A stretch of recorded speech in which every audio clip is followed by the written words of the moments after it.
Hello. How's everybody doing today?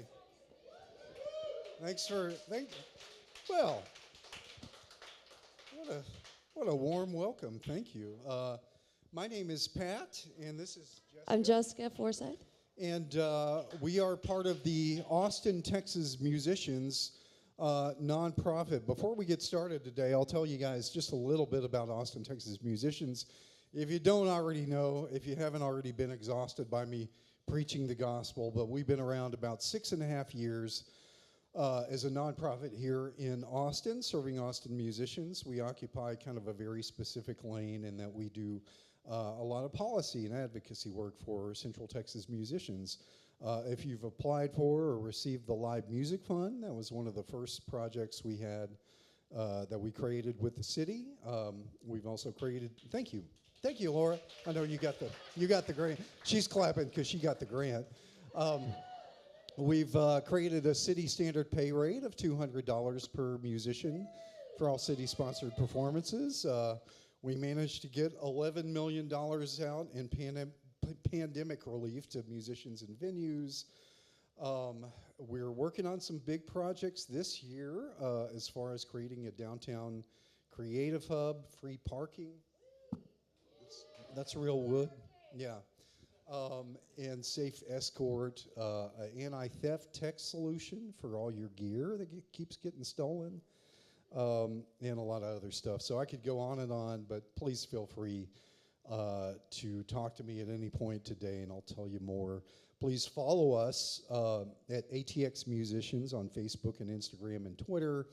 And we also have our private OG Facebook community group that started in 2008. That's still going strong, so please join that group. Jess, can you tell us a little bit about some of the great events that we do for our community? Sure. We do the first Tuesday of every month right here in this room at Pershing at 6 p.m. That is for everyone in the music industry, if you work in the music industry. And we want to kind of keep it that. We want to tell our fans to come and see us at the show, and we want to keep this a little sacred thing that we have first Tuesday of every month.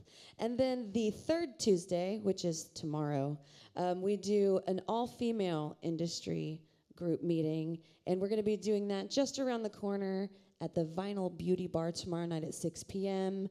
We've had some vendors graciously donate some things. We've got tick picks, which are these really cool little picks that just stick to your guitar. We'll be giving those out, as well as having our guest speaker, Mary Muse, who was in charge of basically Kerrville Folk Festival for a very long time, being our guest speaker. And then Pat and I also run Austin, Texas Music News, which we do a lot of stuff with the community, trying to spread awareness of things going on in the music. Look us up at atxmusicians.org. On the website, we've got a great YouTube channel with a 30-minute news program that we do just for the community. And for Harmony Sisters, you can join. There's a private group on Facebook and a public group on Instagram. Thank you, Jess. So without any further ado, let's get into the reason you guys came here today. We want to really, start. We've done, well, I guess this will be our fourth panel now, and we want to really offer the community a lot more professional development, education courses. This thing will be online later, so if you miss anything today, if you have some friends who missed it today, they'll be able to watch this later. But without any further ado, let's get started with our first panel today that is going to be all about management. So I'm going to welcome to the stage Miss Charlie Fay. There she is. While I tell you a little bit about Charlie, Charlie is a lifelong musician. You may have heard of Charlie Fay and the Fayettes. She co-founded Daydream Believer Creative. She is the founder of Breakfast Boogie Children's Concert Series. She's the head of Artist Services at Traffic Music Group and a board member of Austin, Texas Musicians Advocacy Nonprofit. We're actually two nonprofits. We have the advocacy side where we can scream at politicians and the service side, but Charlie is on the board of the advocacy side. Did I miss anything? No. So, okay, thank you, Charlie. Next up, Annie Bowers. Annie is the co-founder of the talent buying company A&J Presents with her husband, Jim Briggs. Annie's clients include Mr. Scott Strickland, Ruthie Kraft, Wild Wren, and the chief buyer, I guess, for Mozart's Coffee as well. Annie was on the stage when we received a big grant from Mozart's at the beginning of the year. So thank you for that, Annie. And lastly, Austin Breckenridge with the A&R Foundation. Austin, come on down. There he is, yeah.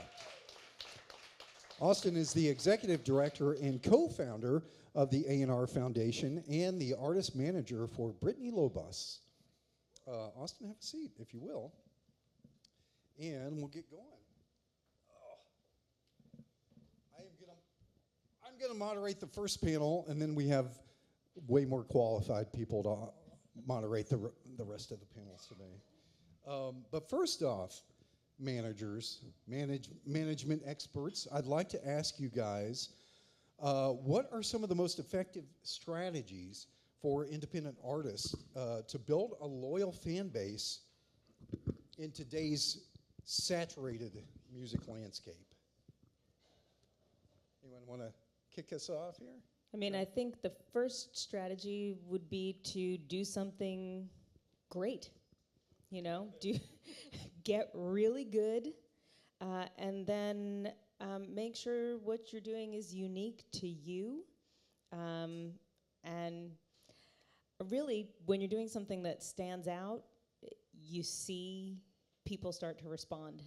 So I feel like that's the biggest thing, really. All the other stuff, you start to gather a team, and then your team will help. You can go as deep as you like. We have 30 minutes, and then we're going to do about 15 for questions. So we can expound on this if you guys want to. Yeah, Annie? For me, my artists and Scott will know I'm like big on data.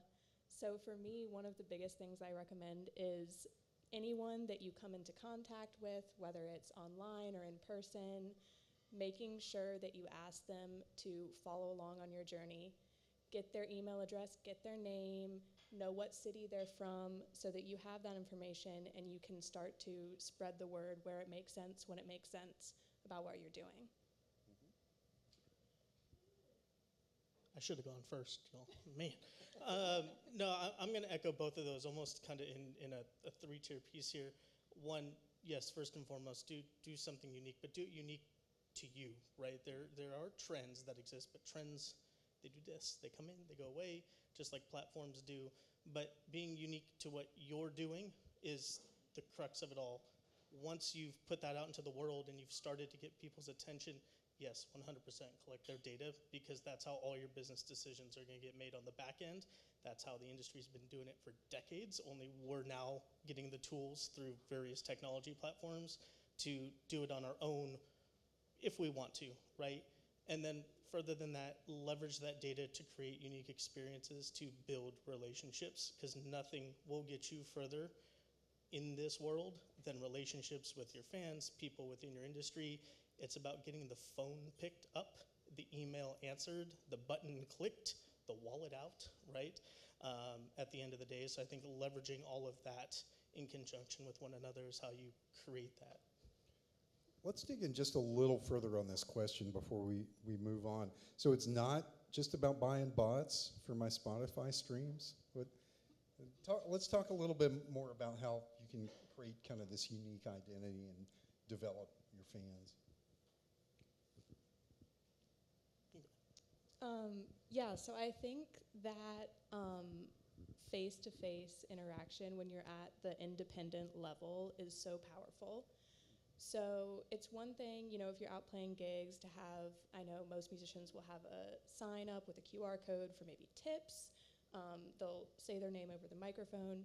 But when someone comes up to you after your show and says, wow, you did a really great job, for me, I think it's really important that instead of just saying thank you, say thank you, I would really love to get you involved in what I'm doing. could I get your email address? Would be okay for me to send you updates. This is my next show that I have coming up. I have a release planned for this time. I would love for you to check it out. I think this song might really speak to you for this reason. Just anything you can give them to make a memory of that and not forget about it or forget your name or whatever the minute they walk away. And I think that even the social media aspect, it gets hard because it is so saturated nowadays. You know, people follow a lot of people. If you make a social media post, it might not get to everyone you want it to reach. So anything that you can give them that's memorable really makes an impact. Yeah, I mean, I agree, you know, and what you said, it's all about relationships with your fans, relationships with other people in the industry, other artists. That's really what's going to make it all work. I agree with all that. One thing I think I'll double down on, especially more recently, don't sleep on the email list, y'all. I know a lot of people think that's like the dated thing, but going back to the data, I challenge you, do your email list, set up appropriately, and track those open and click-through rates and compare them to what goes out on your social media, even if you're putting some dollars behind those ads. It's night and day, y'all. It's, if we want to talk about the return on the investment, it's guaranteed that they're at least going to see it, which is 100% better than throwing it out into the metaverse, and maybe it'll be there. I'm not advocating for not having those things. I think you need to be as many places as possible if you're going to use them and manage them and interact with, is the caveat. But the email list, I think, has been, at least with everyone that I've worked, the most direct way where they've seen an increase in engagement, an increase in sales. I think the further down this rabbit hole we're going with AI and the things that, you know, there are great things it can do, that in person, it's going to swing back around, right? And it's going to be way more important because people already can't tell what is and isn't AI generated. For the most part, that's a big thing. So in person and email list, I think, is how you help combat that. Excellent. Thank you, Austin. Let's move on to the second question. I think this is one that probably everybody here struggles with. You know, we all struggle with self-confidence. About 99% of us are neurodivergent, right? And so, you know, this is one that we all have issues with. But how can artists balance authenticity with marketability when they're developing their personal brand? I think authenticity is marketability, like especially if you are a unique human, then your authentic self and letting people feel connected to this wonderful, unique artist, that's marketable. You know, I don't know if when we're talking about balancing authenticity and marketability, if we're talking about balancing putting it all out there with professionalism, because that's a slightly different thing, and I do think professionalism is very important. So, yeah, I'll stop there. Yeah, I agree. I think that if there's something that's really important to you, say you care about the environment a lot, 100% you should make that part of your artist brand.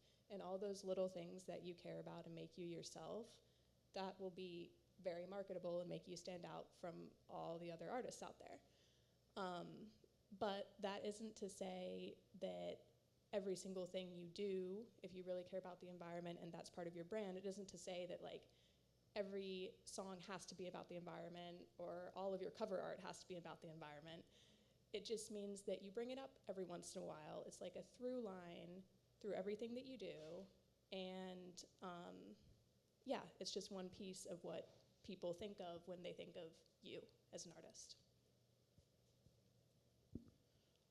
I'm going to agree with all that, and I love that you brought up the difference between the authentic and the professionalism piece, right? Because at the end of the day, y'all, if you want to do this and you want to make a living at it, you run a business. Let's just all get on the same page with it. You do, right? And so there's some things that come along with that, right? And you do have to make some judgment calls sometimes. And how far you push the envelope depending on what climate you're in. And that's not in any way telling anyone to put a lid on what they believe in or what they feel. I think the beautiful thing about music and art is that we get to express that in a very awesome, creative way that other people can't and often don't, right? In fact, we get hired by large companies to do it on their behalf because they don't know how to do it, and you have those skills. But that being said, there's a big difference between sticking true to what you believe in and how you want to present it, and then also being aware of your surroundings and your environment, right? I kind of as an offshoot example real quick, I went to a Rise Against concert like a decade ago, and it's no secret how political that particular band is, and I love them, and I've followed every album. Halfway through the concert, they stopped and essentially held a 45-minute PETA rally. I support the living daylights out of PETA. Was it the time to do it? Maybe, maybe not. Half the audience liked it, half the audience booed and left, right? Judgment call. They're a much larger band, they got away with it. But you want to consider when to fight your battles on what the belief sides are, and then, where your creativity falls in on that too. I'm so glad this came up because, I think there's some great examples in the room of exactly what we're talking about. I don't mean to call any one person out, but one of our next panelists, just because I'm sharing a chicken sandwich with her back there doesn't mean I'm trying to call her out, but she's created this great platform to talk about some of her background and her challenges, and that's become part of her message. So we'll hear from McKenna Michaels in a bit. But let's move to the next question, unless anyone else has anything else to say on this one. Well, I will say, just as one example, there's an artist I work with, someone who I remember. Yeah. The first time we were putting together an official PR campaign for them, there was a conversation around, they were like, I don't know if I should put it out there that I'm neurodivergent. I'm not sure, if I want to be sharing this in this way. And, we were talking about it. Fast forward to, they were asked to do a song to be featured on the telepathy tapes. And now, it is totally out there that they're a neurodivergent artist, and they're getting asked to do more and more cool stuff that is just right in their lane. So I think in that way, the authenticity piece and being like, this is what's unique about me, it helps. Yeah, I love that. Anybody else on this one? Yeah, I just, it's great to see how artists are embracing that part of their personalities, because we don't want to be like everybody else. We don't want to copy other musicians, and more I see, our community embracing their own personal brand of weirdness, for lack of a better term, and it works. It really works. Let's see. Why does this keep scrolling for me? Just, this It's like, thing move has on, Pat. I think that's exactly what's happening. What role does content like social media, video, newsletters, play in music marketing today, and how often should artists be engaging with their audience? I think it plays a huge part as far as how often. I think that a lot of that is dictated by coming back to the data conversation, like paying attention to your peaks and like what type of content your particular audience is engaging with, right, and which ones they're not. And I'm going to tie this back to we're a business, right? A retail store is not going to keep a product on a shelf that's not selling. There's no matter how much they believe in it, right?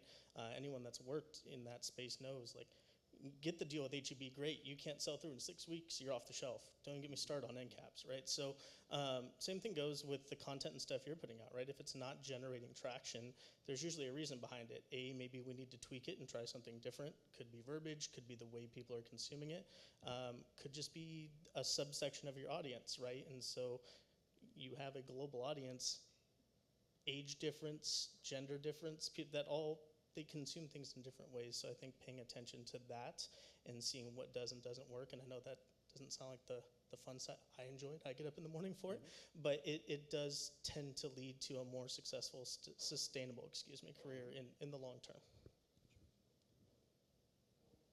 Yeah, obviously it's really important to be communicating with your audience, with the people who want to see what you're putting out there and what you're doing. Yeah, I think it just depends, like, with the type of content you make, depends what's performing well, what's not performing well. I agree that the email newsletter is very, very important. It's one of the only ways to make sure that someone actually receives something nowadays. Yeah, so I think just being consistent with it and paying attention to what works and what doesn't work as far as engagement, that's really the gist of it, I think. Yeah, I actually have a question for you guys because I believe, I'm, as managers, we all come at management from different angles, right? And mine is definitely not specifically marketing. I always want to work with someone who is a marketing specialist because I'm not. But what do you guys think about the text lists? Are those working as well as email lists? I definitely recognize the importance of the email list for my artists, but now the text list is becoming more of a thing, so I'd love to hear what you guys think of that. I have not tried it out with my artists because I know that some people really don't like receiving marketing texts, but I know for a lot of people and for myself, it has worked. When I get texted that someone's performing a show, I'm more likely to remember it and respond than if I get an email. I'm here for it, but in certain contexts. So specific to I have a show coming up or I'm going to be in town. And then also making sure, much like every other piece of marketing, that they have the opt-out piece, right? Because there are some people that just don't really like it. I have found giving people the option of what to sign up for when they're coming into your ecosystem is the key there. Having those hey, how would you like to be communicated with? Check all these boxes, right? It's just keep that compliant part. I know that's not what we all think of creatively, but us as managers, we have to, right? Like they hit that button, you got to give them the out. But I think in certain scenarios, it works really well. Blasting it out as much as I would do, like especially if you're doing like an every other week kind of email lists, I've seen people drop off pretty fast. So, but. It's very interesting. Can we have a show of hands of people who do the text push as artists?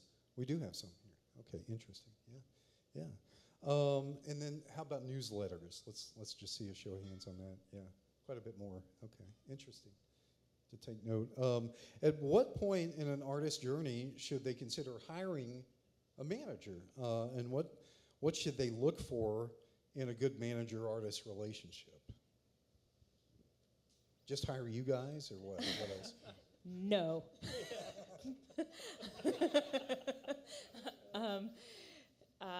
I only say that because You're stacked. You got I'm enough on your stacked. plate. Yeah, but I would say it doesn't work that way. You know, you don't go, I'm ready for a manager and I'm gonna go out and hire one, because it's just not how it works. And I don't know how much you guys know about this, but you don't pay a manager the way you pay a publicist or the way you pay your digital marketing person.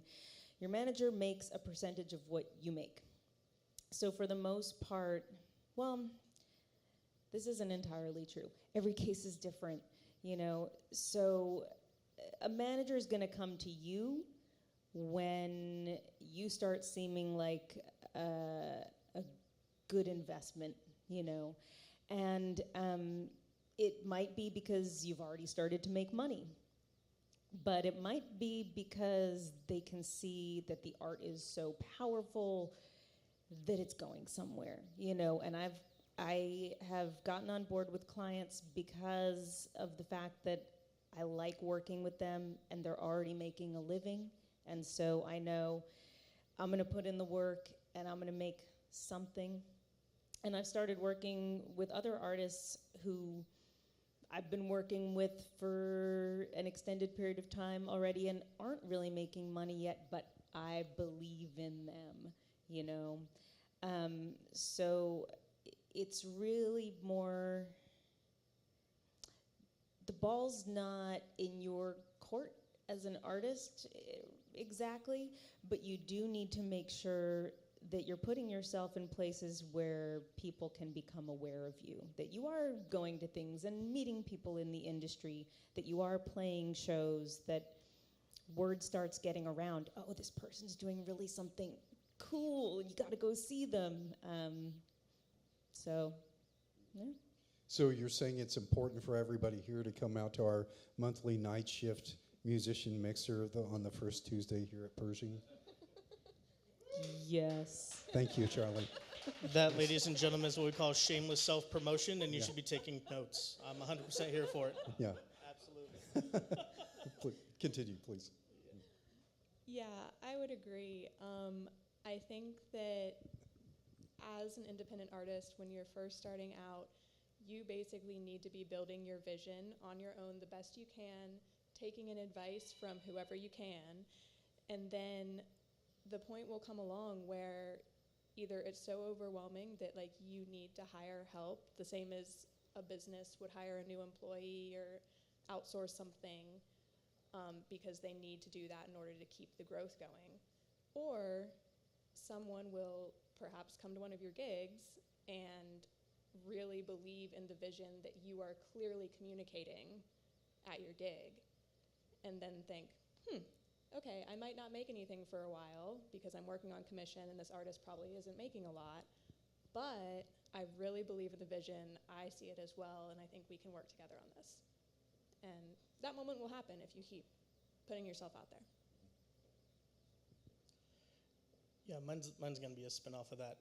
My short answer is when the business dictates the need at the end of the day. And what I mean by need is not, I really hate booking, I want to delegate that. One, your manager's not your booking agent, so let's clear that air real quick.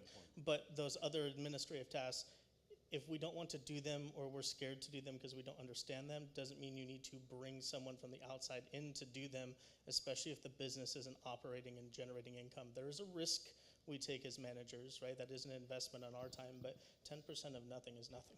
That's a big ask, not only for you to do, which you already end up having to do in a lot of cases, but then you're bringing someone else in who only makes their income on a commission-based gig, right?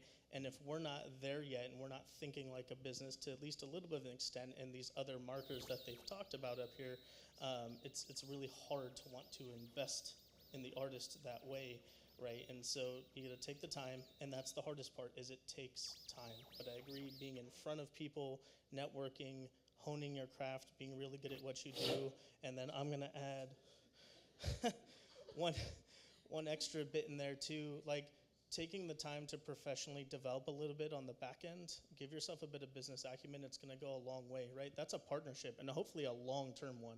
The better business partner you can be, the easier it's going to be for you guys to get along when your manager has to have those business conversations with you about certain things maybe you want to do, but your balance sheet's not going to let you do right now, despite how badly we want it. So that would be my advice. Thank you, Austin. Yeah, thank you. Last question. What are some let's talk about goal setting. What are some realistic marketing goals that an emerging artist should set in their first few years, maybe even the first year, and how do you measure that progress? The first year of what? Of being an artist? Well, let's say, that's a good question. Don't think about marketing in your first year of being an artist. Yeah, there we go. But, I mean, your first year of, I don't know.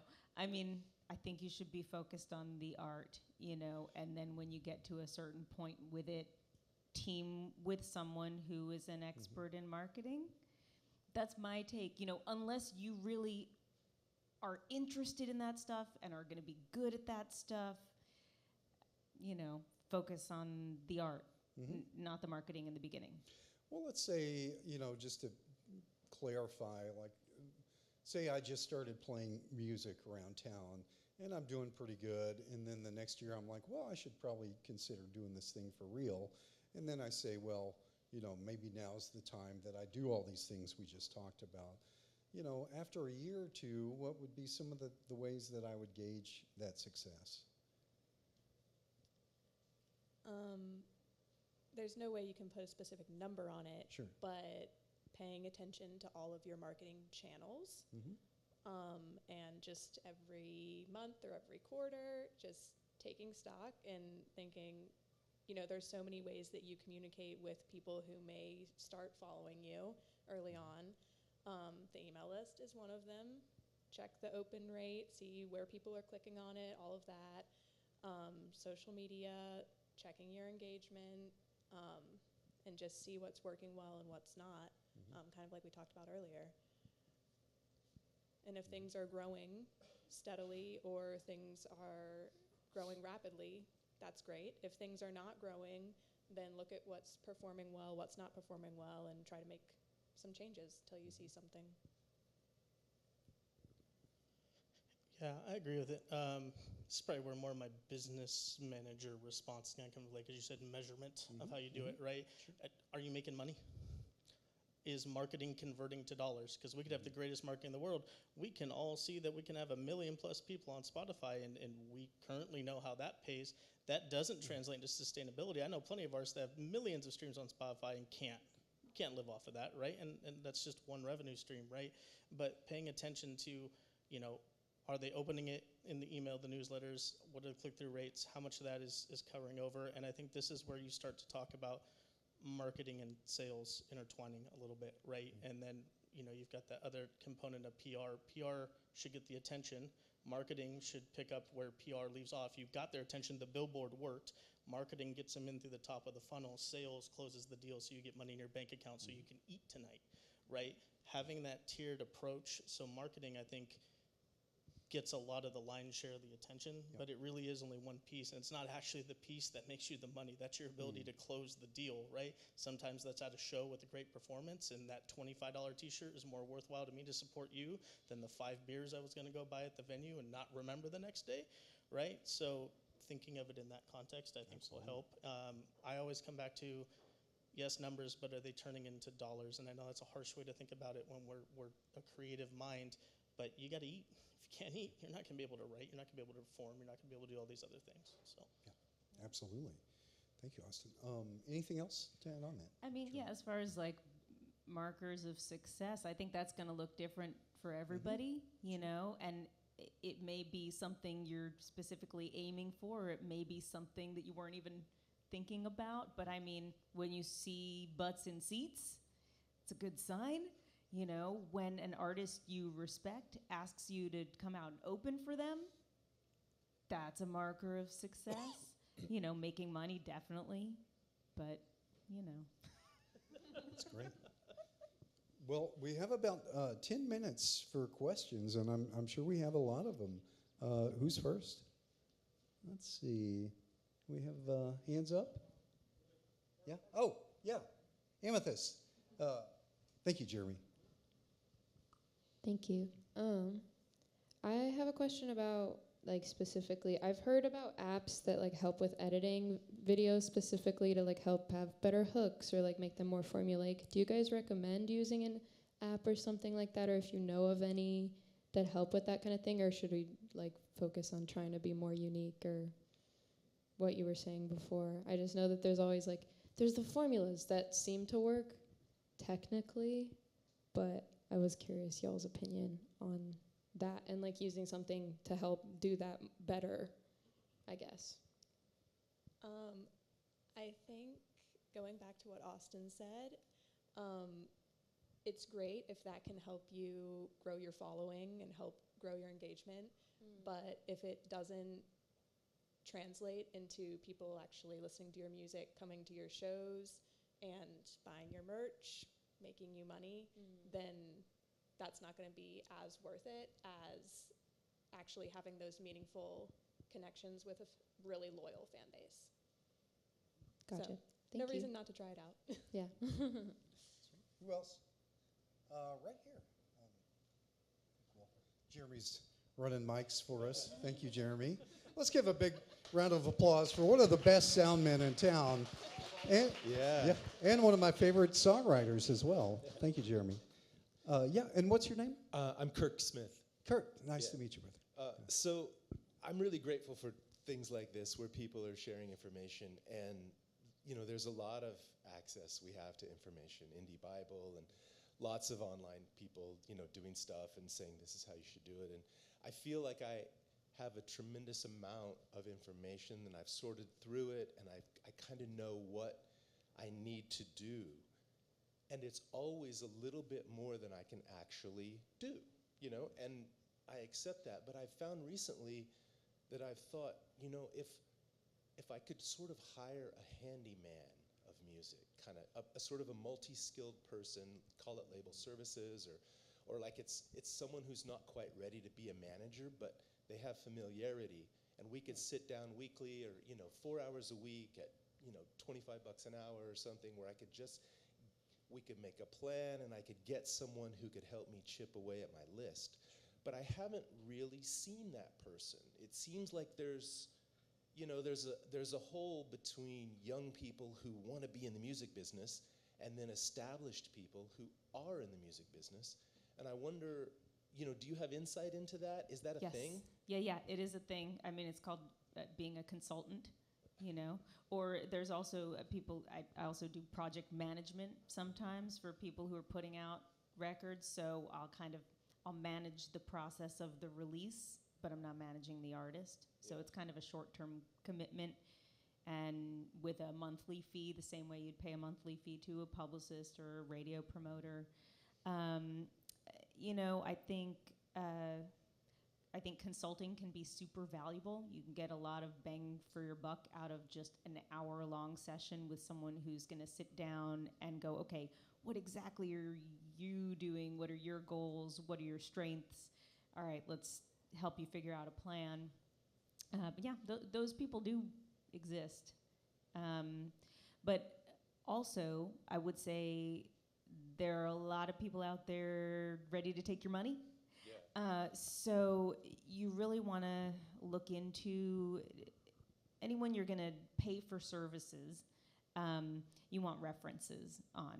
So look at who else they've worked with, talk to some of those people, and hopefully you find out good things. If everybody's like, no, they weren't really that effective for me, don't spend your money. Yeah, it's actually interesting you brought that up, because that's how I got into managing, was kind of doing freelance services for various artists that I knew in town.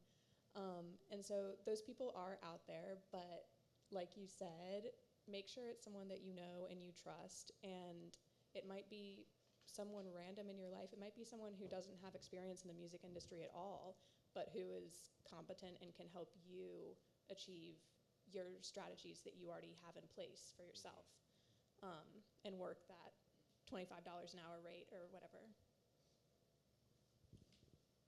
Yeah, I'm going to echo, just do your homework on it, right? I think especially during the pandemic, a lot of people took a lot of online classes and became a coach, became a mentor, became a, and that's really prevalent in marketing.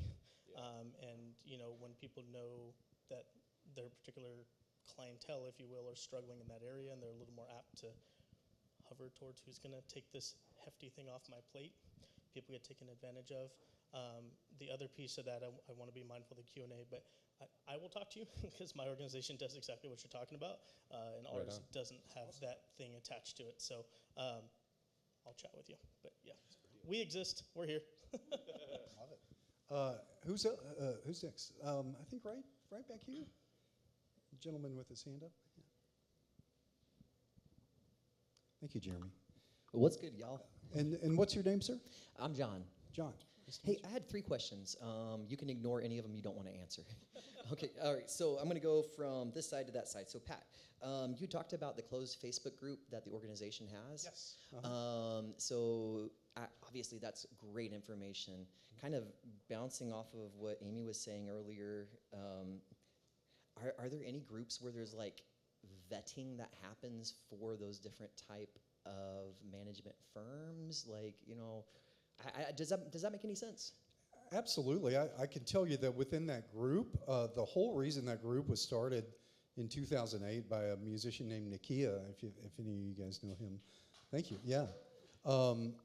Was basically just to be an online bullshit detector, right? Cool. Where musicians can talk about, if they're getting, they can talk about venues, they can talk about, we see stuff all the time. And there was somebody just the other day posted about some online sync publishing thing that turned out to maybe not be the best thing in the world. So it's, look for those types of groups where you have a lot of other musicians talking about stuff. And if you can't find ours, ask Scott or one of the folks in the room, and we can get you hooked up in there too. But Thank you, Pat. I appreciate anything that. else to? Yeah, of course. So I actually did have a question for you, Charlie. Is that all right? So you've been talking a lot about merchandise and being able to make that money. Do you have any suggested resources on where the best place to purchase the things you're going to sell are? Oh, I don't know if I did talk about merchandise. And you know what? I would ask my artists, actually, because usually they do that stuff themselves. Ask Betty Sue. She's really good at merch. Ask who? She makes a killing in merch. Who? Raha? Raw Paw. Raha? I'm sorry, I'm so deaf, guys. Feels so good. Thank you so much. And just in a minute, when we do the touring panel, these guys are going to talk a lot more about merch, I think, as well. And, So I'm just telling you that now, Scott McKenna. You're going to talk about merch. So yeah. and Charlie, I'm sorry, I misspoke. Austin, that was for you. Charlie, I did have another question, and then I'm going to give this away because I don't know where yeah. to get merch. So the question was client management software. Do you have client management software that you use to keep track of all your different? You said it's really important to like capture people's information. Yes. So with my clients, I use Shopify to do all of the email marketing, merchandise inventory, merchandise sales. Now, if you're not doing that much of it yet, that might be a little bit pricier of an option.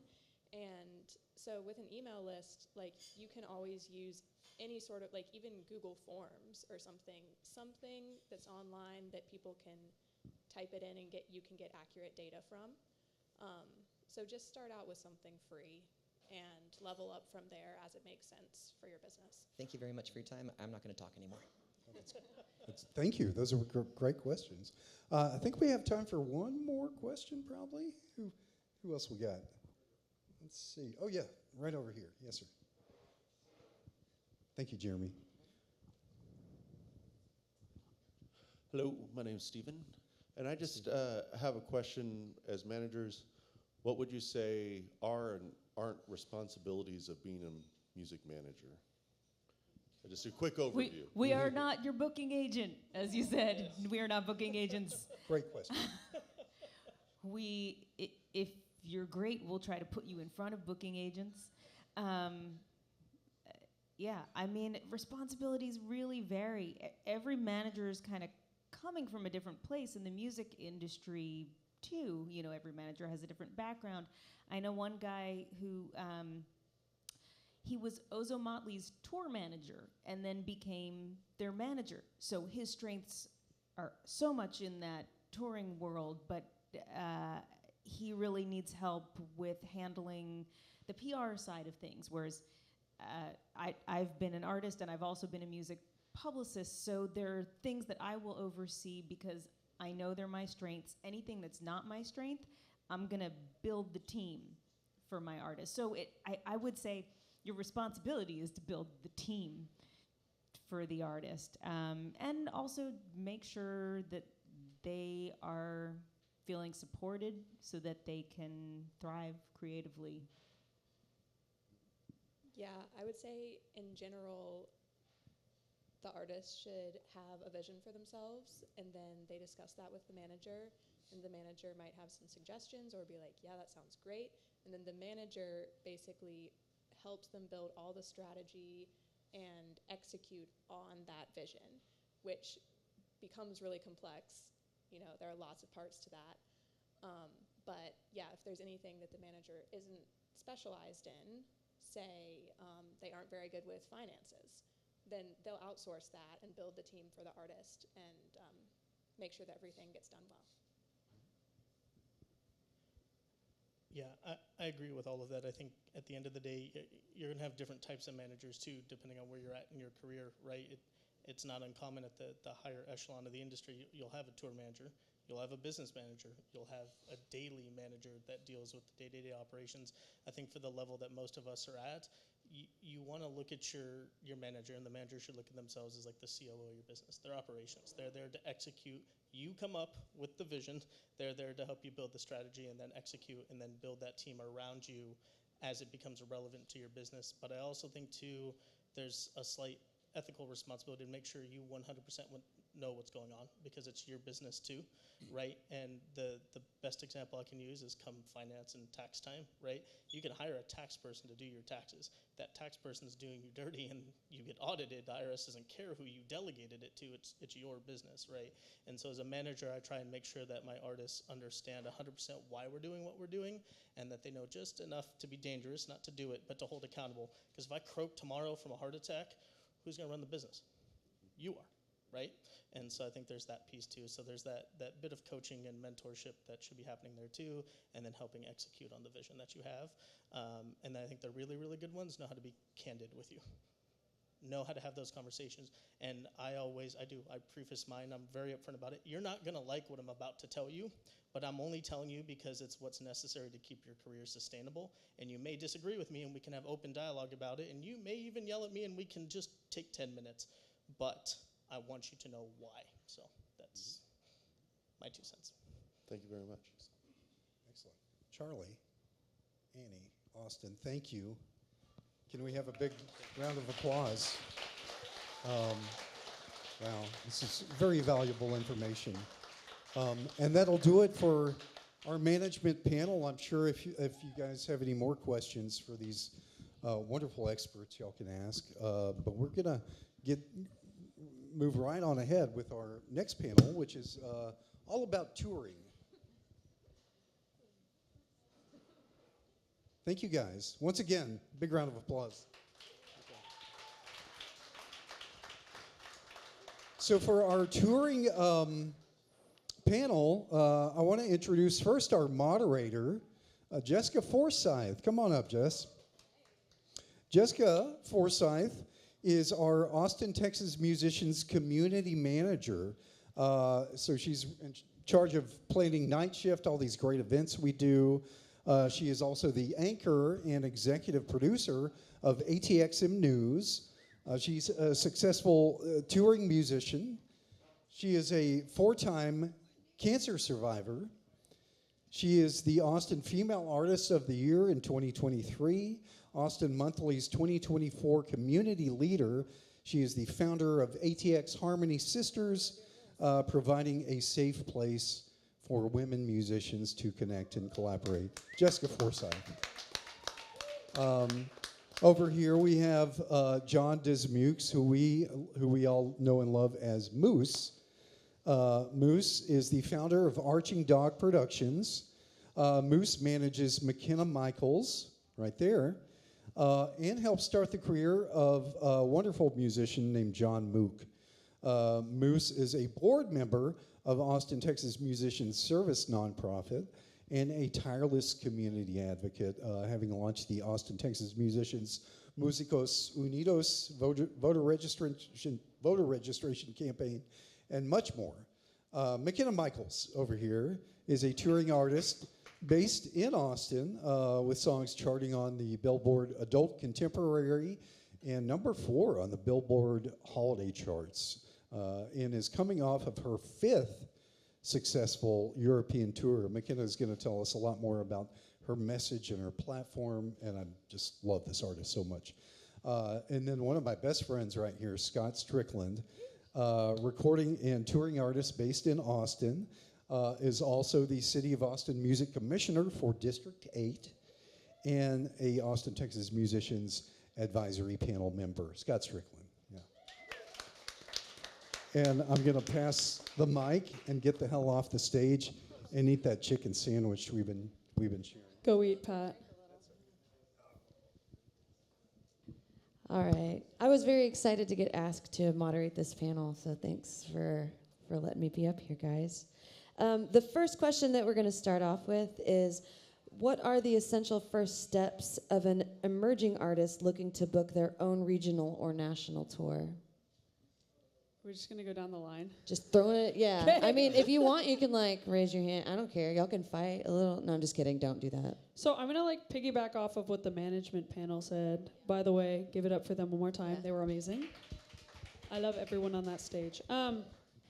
Talking about the authenticity piece and using that to make connections and find things that fit you. As Charlie said, Somebody Someone is doing excellently. If you have not gone to a Somebody Someone show, go to a Somebody Someone show.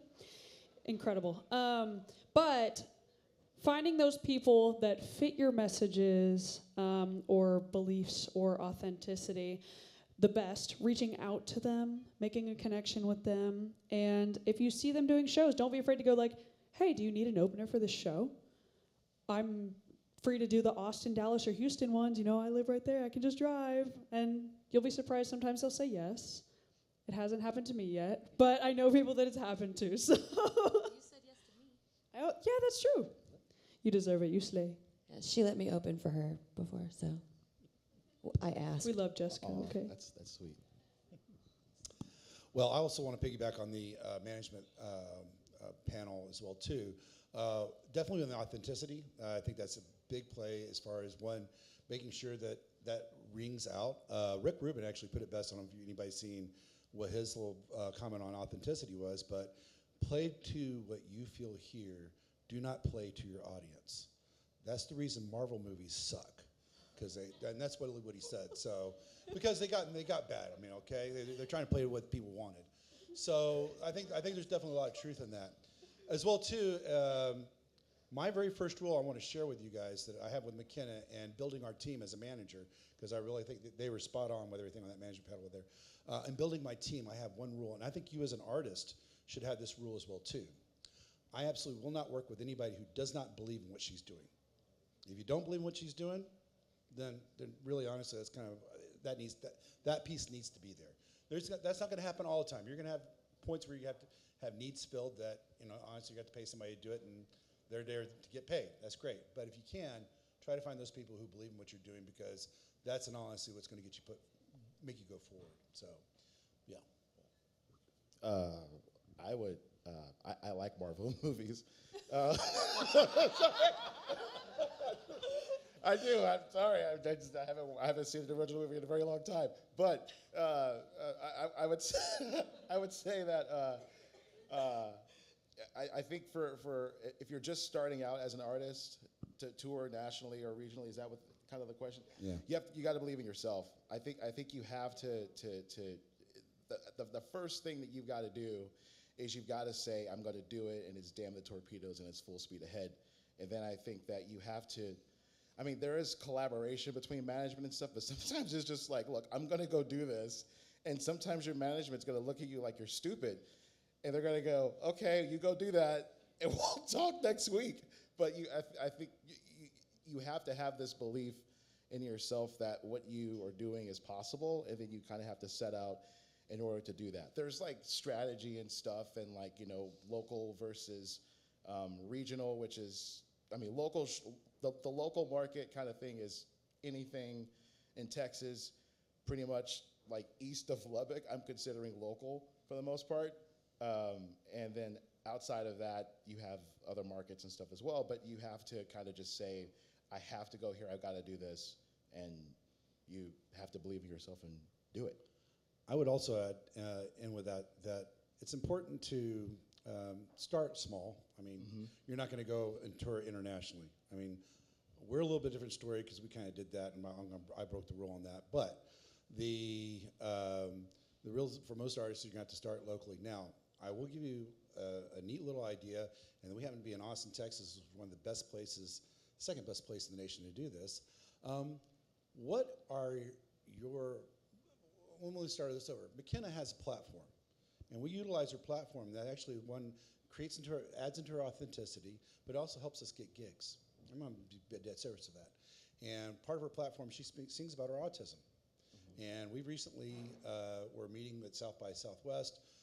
We met the people that are involved with the American Artist Project, found out about what we got going on, and we got a grant and played a show, and we're going to be playing the O4 Center here on September 11th for them because of that. So the really good idea, and I'm just pointing that as a tool, find out what your beliefs are, and if you want to use your platform to advocate those beliefs, then find a nonprofit that fits in with that and approach them, talk to them. And because the nonprofits, they're trying to raise money too, and you can create win-win situations by playing their gigs. And a lot of times that's a great way to get exposure as well too. So that would be a good recommendation here in Austin to get started. Pat, I need you to come and put your password back in your iPad, please. That's why I chuckle a little bit. I tried to signal you, but I think you just got video He did not of you get the bat signaling me. signal. The Pat signal. No, he did not. Did not get it. Yeah. That's creepy. Hey. That's Let's That's not not tell true. people that. That's weird. How can independent artists make touring financially sustainable, especially in today's economy? First of all, good luck. Exactly. It's not possible. I would say that starting small, someone who's doing really well at this is a local band that just started I think like a year ago. Who's heard of Next of Kin? Yeah, they're doing great. If anyone knows Kaylin, she's been an artist in town a long time. But they started and they just did a small run in Dallas, Houston, San Antonio, and Austin. And they've managed to find friends of theirs to stay at their homes and driving instead of flying. All of those little things can make a huge difference when you're just starting out. As you get to the international scale, you're going to be in debt most of the time.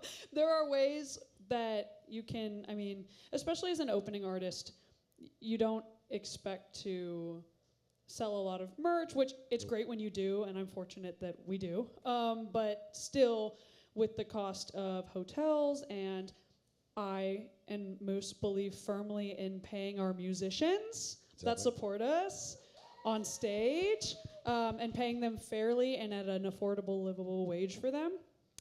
That adds up, though, and puts you into the area where you're not breaking even, which is okay. But there are little things you can do between that, sharing rooms. Yep. Getting a van. Airbnb. Airbnb, yes. If you're touring with a band, Airbnb is a big deal. Renting instruments in each city saves you money, especially there's so many things, but it's going to be very hard, and it's increasingly getting more difficult with the way that the economy is. I have been a full-time musician for 3.5 years and just recently had to get a job again, and that is sad and exhausting, and I know that every person in this room is probably feeling it to an extent, so it's hard. There's absolutely nothing wrong with you having a job and doing this. Nothing wrong with it. It's more just like finding the energy to have a job Absolutely nothing. and be a musician is a lot, especially because doing music full-time or trying to make a full livable wage career out of being a musician requires more energy than a normal job to do, and then you have to do that on top of having a normal job, and that's where it gets hard. Thank you, Scott. Sorry. There was a question earlier about merchandise, and that's another on tour lesson I've learned. So if you're going to go on tour, especially if you're touring internationally, try to find a merch agent that's in your area. So like if you're going over to Europe or Germany, I've got a guy that's in the Netherlands, and I got a guy that's in the UK.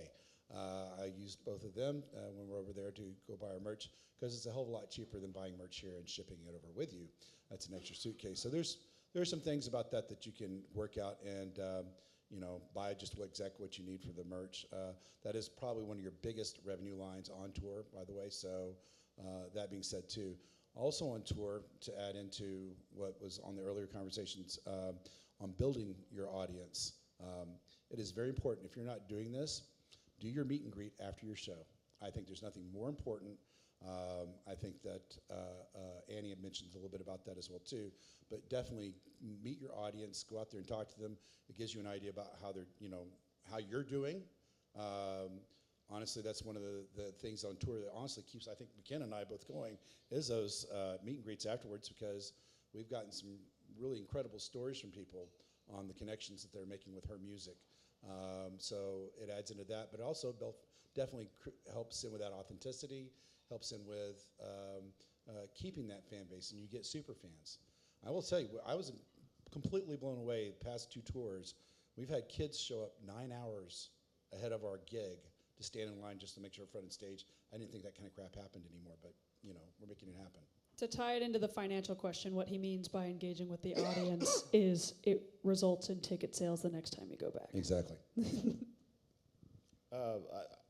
The international thing, I've done that, but it was a partnership with Visit Austin, and they paid me pretty well to go overseas and do that and come back. But I'm going to start there by saying that a possible partnership, or if you have an investor or someone, it doesn't have to be like an investor person. It could just be someone that that has a little bit of money, maybe believes in you.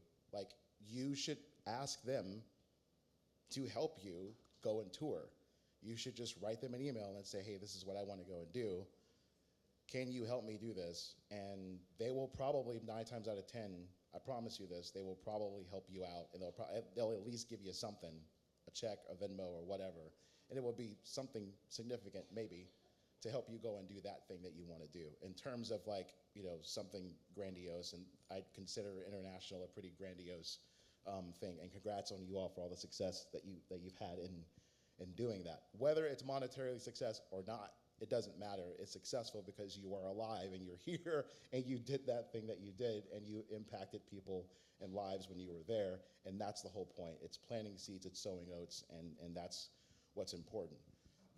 From the local perspective, there's basically 3 things that I want to talk about, and this is like on the ground floor level. So, and Annie and I work really closely trying to make sure that this happens.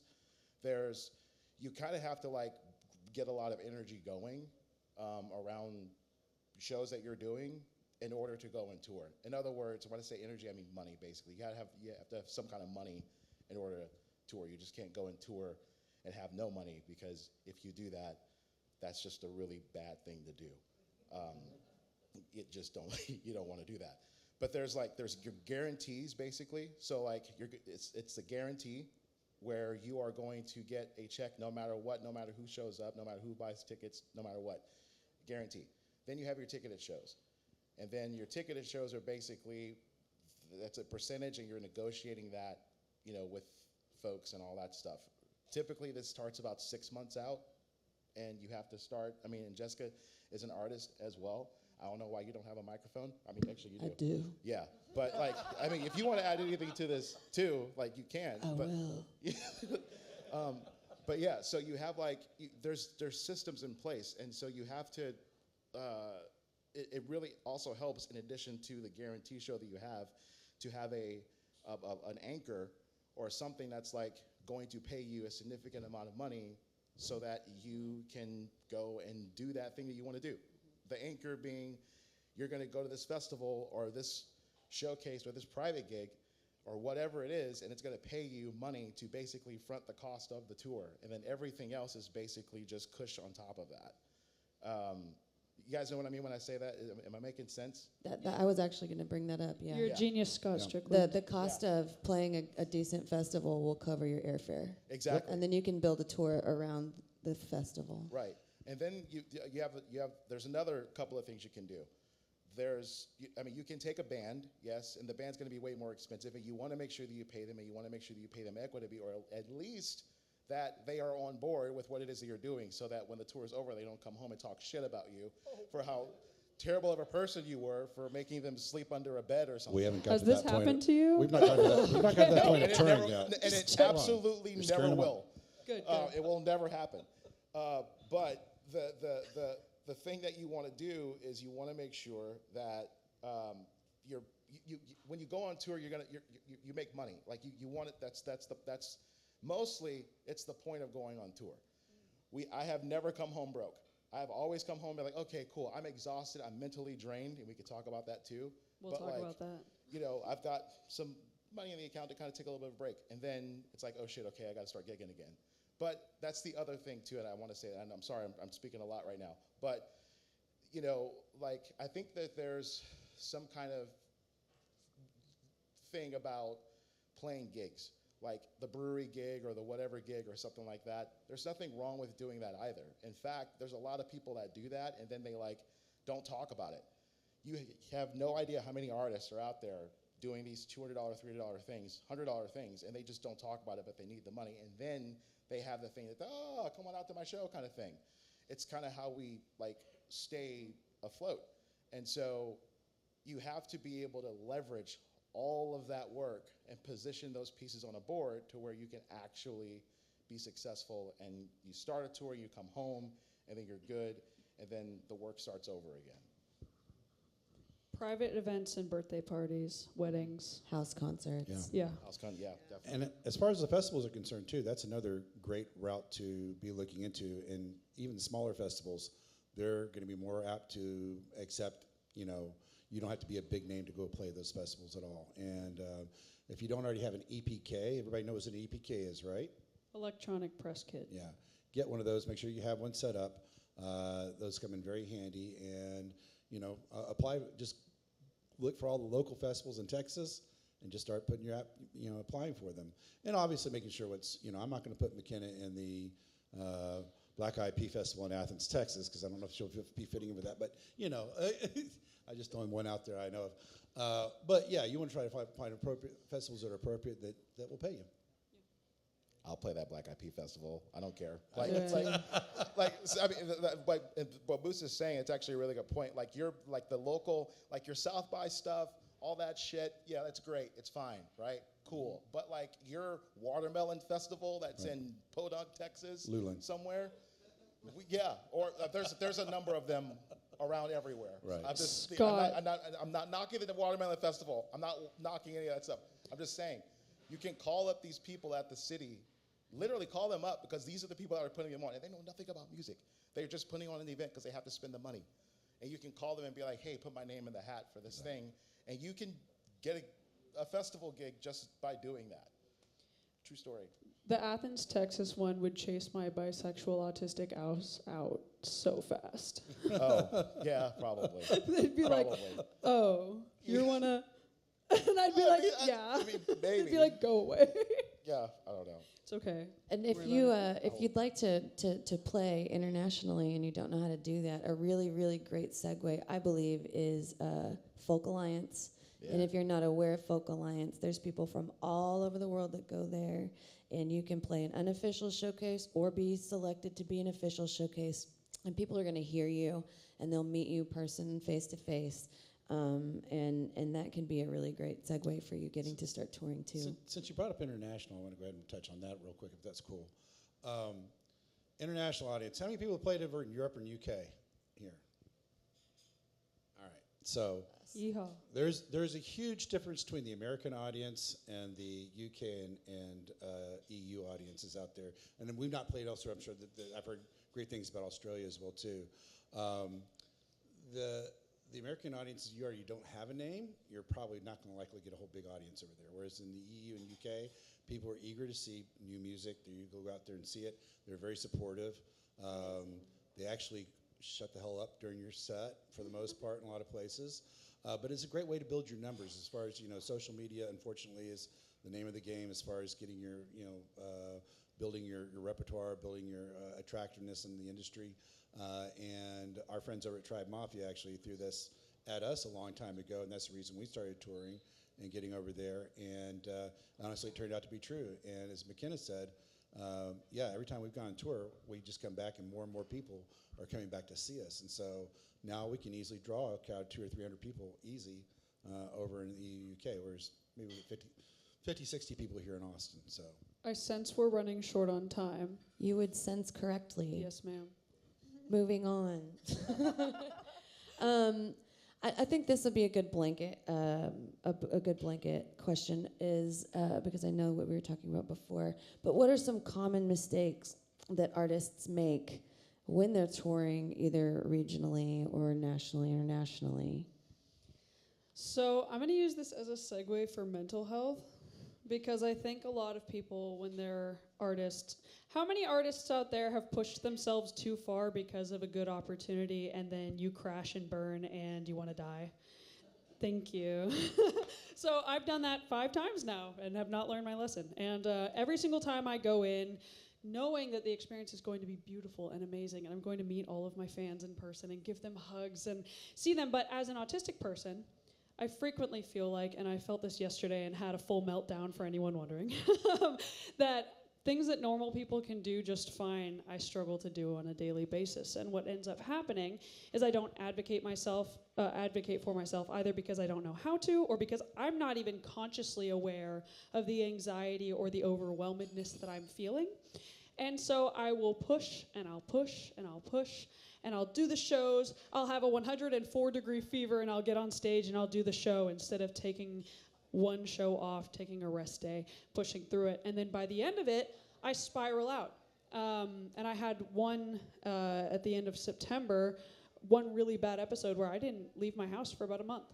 And I was fortunate enough to be able to support myself through that and have friends and family around. But the biggest thing, the biggest mistake that I see people doing, and my mom said it so eloquently earlier, and this goes for physical and mental, a true artist, a true performer, knows when to push through the hurt or when to sit their ass down through an injury. Because if you don't sit yourself down through the injury, whether that's mental exhaustion or physical pain, you hurt your knee or something for one show, you're not going to be able to come back from it. And I honestly, after 5 tours in a year and a half, have been struggling to find motivation to go back out and keep doing my art, which is my lifeline. It's what I love to do more than anything. So advocate for yourself.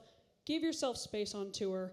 Give yourself people that surround you, that lift you up and enable you to do that and won't push you too far, because we're already doing it to ourselves. You do not need people around you that are in your worst and darkest moment pushing you towards the edge of the hole.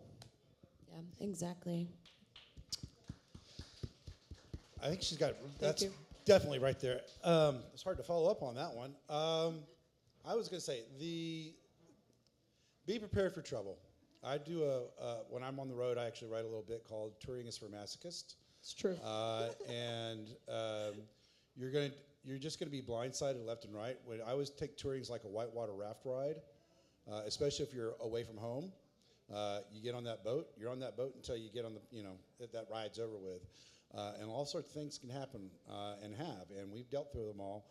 The point is just put your brain in problem solve capacity and you just get ready to problem solve. This is not the time to worry, cry, do anything in those lines. You'll want to. It is very, very stressful, but definitely have that mindset to engage those problems and be ready for them, because you will run into problems, period. We've done, like, and stuff, it's hard knocks, school hard knocks. We didn't know about European voltage issues, and so when we brought our keyboard over and plugged it in our very first gig, it didn't work. We literally had a friend of ours, like 5 minutes to go on stage, bring up an extra keyboard because it was like a Costco keyboard, like one of those really awful like clackety keys keyboard. But we I'm played sorry, the show. but for the sake of time, we have just a few more minutes, and I would definitely want to let Scott speak. Thank you. You guys didn't have a converter? No, we did, but it burnt out the thing. Oh, God. Did Dave's piano die? Yeah. Man, that sucks. It's okay. The common mistakes, I think, are the two things that are going to make you money, which is merchandise. That's your secret weapon. Put that shit in a suitcase and take it with you on a plane and pay the extra fee to have it, whatever, $65, whatever, because that's probably $1,000 worth of merchandise that you have in that suitcase. And I learned that from Natalie Price, who learned that from Betty Sue. So that's your secret weapon. The second secret weapon that you have is your email list complete with zip code. So and hear me out, this is anywhere you go, it doesn't matter. Take a suitcase with you, take the merch with you. If you don't have all the boxes and stuff, get a suitcase, just pack that thing full of merch and just take it with you. The email list is also super important with zip codes that you can know where you were at every single show that you have. Print out an email list with every single show that you do, whether it's Houston, Dallas, Austin, UK, whatever it is, whatever the venue is, get it first name, last name, zip code at least. And then you categorize that in your email list so that you have that. That way you can target them later when you're disseminating all of that information after your journey, after your tour. Wonderfully said. Um, I'd like to move to questions and answers, guys. She was ready. Hooray. Oh, great question. I use tracks and live instruments when I tour. Most of the time, I try to have one instrumentalist, usually a drummer, and then our tracks are recorded with live instruments. The only thing that would be like unnatural to the audience sounding would be the backing vocals, but I do all of my vocals live and everything aside from any backing vocals. I think that they're super beneficial and can save you money, but I think that you need to have at least one musician with you to make it not sound like you're just lip syncing or singing karaoke. Exactly. And I would also say it depends on genre of music you're doing. So if you're doing pop, rap, or something along those lines, tracks works out a lot easier. Where if you're doing singer-songwriter or folk singing, bring your guitar. Yeah. Agreed. Next. Can I answer that question? No. No. Yes, of course you can. Tracks are good. You could also not have them if you don't want to. It depends. I think that if I don't know. I'm kind of a fan of whatever you see is kind of like what you should be doing, kind of thing. Do people care? I don't think so. No. Yes. No. Yes. Yes and no. I opened for somebody, I will not say who they are, but they were singing with tracks, and people literally thought that they were lip syncing the whole time, complained about it after the show. Like, I could hear them in the line, in the merch line, being like, I don't think that they were singing. I don't think they were doing anything. Like, this sounded so artificial, but like, I know that the artist was singing. It just, with too much production, too much whatever, people don't believe it. So yes. Right. The dead giveaway on that was when he was singing and he was doing this. No, we said they. We're not giving any clues as to who this artist was. Well, okay. Thank you. Yes. They them. Nope. Who has a question next? Surely there's a question out there. It can be anything. Oh, got one. What's up, Austin? Great. Oh, it's being recorded? Yes. Could you all, with the time that you got, because I'm sure it's a big rabbit hole, but the value of leveraging data for the purpose of routing. And so, one thing that I've always done over the years is leverage things like the email list or streaming numbers or merch sales and find those hubs and then try and hook in around them. So do you all leverage any of that in your operations, both locally and internationally? I'll go ahead. So I think one of the things that definitely that I wanted to mention and make sure, and I'm going to use your question to mention this, beyond getting email lists, and we actually use Instagram friends and whatnot for that, but the other thing that's really important while you're doing on the road, it doesn't matter whether it's local or international, but definitely more important international, if there's a promoter for the show, get to know your promoter, okay? Get their information, exchange information with them. The venue owner as well too. Make sure you're getting the venue owners or venue contact as well too, because when you go back, if you make enough of an impression on those either venues and or promoters, those are the people that are going to get you set up on future tours. So yeah. Artists, I don't gatekeep. I don't use an email list. I use Instagram group chats. Anytime I meet somebody at a show, I ask them to follow me on Instagram. I follow them back, add them to a group chat by country. And there they talk to each other amongst themselves. I announce shows in there, and I found that it has a much higher rate of retention because it feels like a more personalized experience to them than an email list ever could. Good idea. That's awesome. Thank you. I think Austin, are you referring to like you looking at Spotify and seeing like who's listening and then routing a tour that way, kind of thing, something like that? As one component, but also just in general, if you're tracking like traffic to your website, for example, or you're seeing like within social media data, you're seeing peaks in other areas of the country. Do you and your teams leverage that data for the purpose of routing? Yeah, I haven't used it like that before. I mean, there's like different, I don't know why, but in highly concentrated areas have to do with like metroplexes. I mean, like Houston, Austin, Los Angeles, New York City, like those places. Georgia, Atlanta, Georgia is another place where a lot of people stream my stuff, I guess. But there's also been a lot of people in Helsinki, or there were for a while, streaming my stuff, and I was like, what's going on there? Yeah. And it turns out that there was like some streaming thing that was like giving me bots to stream my stuff, and a server was in Helsinki, and they were trying to make it look like it was everywhere else, and that was just complete bullshit. So like, the thing about it is you can the heat maps that I see are the places that I go. And then when I go there, I have an influence there because I run those ads in those places, and then those places kind of influence where people listen to my music, and it's kind of a weird thing. It's, yeah. You know, we had the same deal. McKenna has a lot of streaming in Australia, and we have pretty big, and it's continuous, so it's not bots or anything on those lines. So that's one of those areas. But the problem with Australia is it's super expensive to go there. So we haven't toured there yet. But yeah, it is on our view lookout though. Sorry, that was time. R.I.P. Is there any other questions? I bet we have time for one more yet. You got Yes, two, ma'am. Pat? We good with two more? All right, let's go back there, and then we'll come right over here. Hello. Hi. Hi. So how do you manage to stay creative while also dealing with the business side of music? I know. I'm sorry I'm asking this. So I'm a weirdo when it comes to writing. I can't write unless I feel something, meaning I can't even I don't write lyrics first. I don't write on a instrument at all. I have to, you know the way kids make up little songs, like they'll be walking around and they're like, la la la la la la la, just saying random stuff. That's how I write songs. Weird. But I can't do that if I'm stressed and overwhelmed.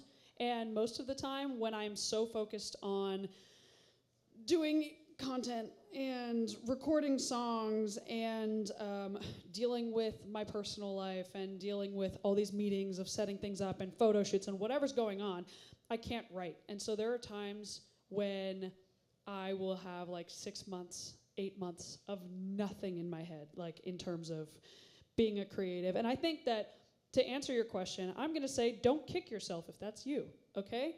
Be patient with yourself. If you force the creative process, you're not gonna get what you want out of it. It's not gonna be real, it's not gonna be authentic, and you're gonna resent the song or the art in general. But the way I've managed to keep my creativity going while touring, while doing the business side, is my outfits. And that's the one thing I can definitely do without fail. I'm like, oh, this show, I'm gonna dress as Christine Daae from Phantom of the Opera. And that's how I keep it going, that's it. Love that. I would say that you have to kind of not think about what everybody else is thinking of you and the expectations of you as an artist. I think there's this everyone's asking, oh, you just did this huge thing, and okay, well, what's next? And it's I don't know what's next right now. I think that if you're in this era of being creative, I think you have to lean into that. And I think that you have to kind of just give yourself the grace and the time that you need to kind of quiet everything else down while you're also trying to be creative. It's the creativity is the most important part of everything that you're going to do. Unfortunately, just the creative part of it isn't going to do anything for you in terms of making money or any of that stuff. It's just you creating so that you can give it away so that everyone else can have it and it's no longer yours, right? And that's how you make the money. But in the meantime, you have to create in order to be an artist. And so that takes time and it takes discipline and it takes, I call it being in the furnace. You kind of, there is this walk of this, there's this trial by fire, thing that you have to do. And there's a lot of faith that you have to have in doing that. And it takes a lot of discipline. And I'm still learning. I'm 41 years old, and I'm just now learning that, this is a real thing.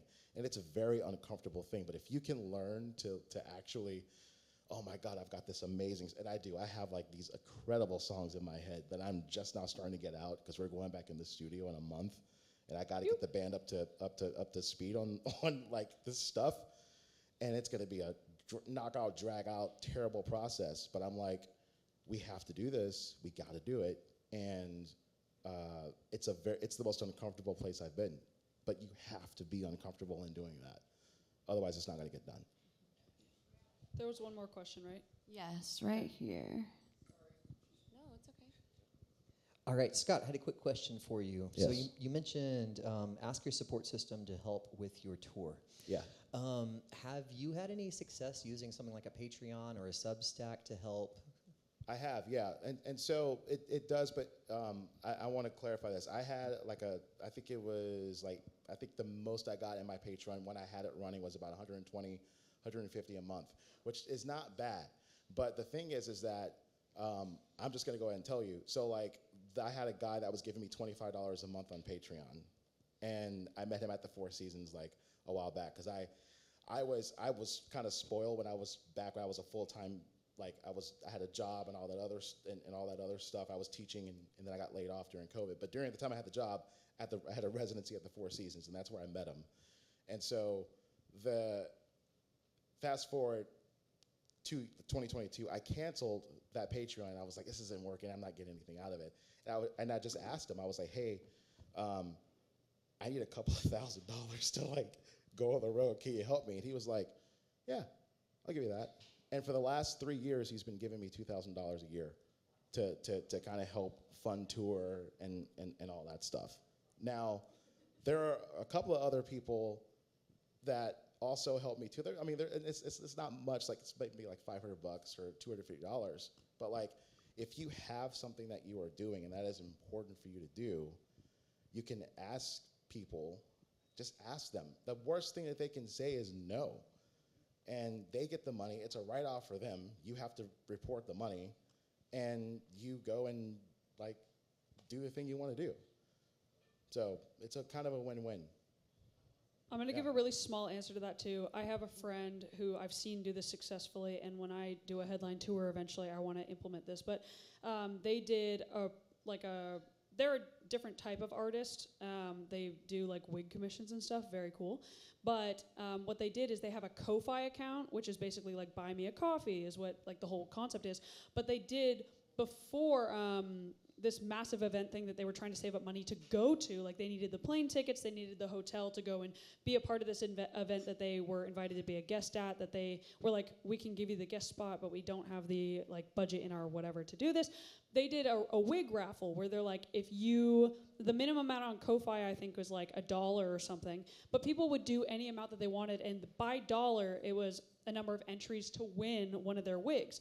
So doing something like that as a musician where it's like, you have something to offer them in return, like, oh, you get a ticket to, or like 3 tickets or whatever, or like tickets and merch, tickets and a private dinner with me after the show, type of something where you're offering them that chance to win something that you know that they really want or would value having. You can get a lot of funding that way as well.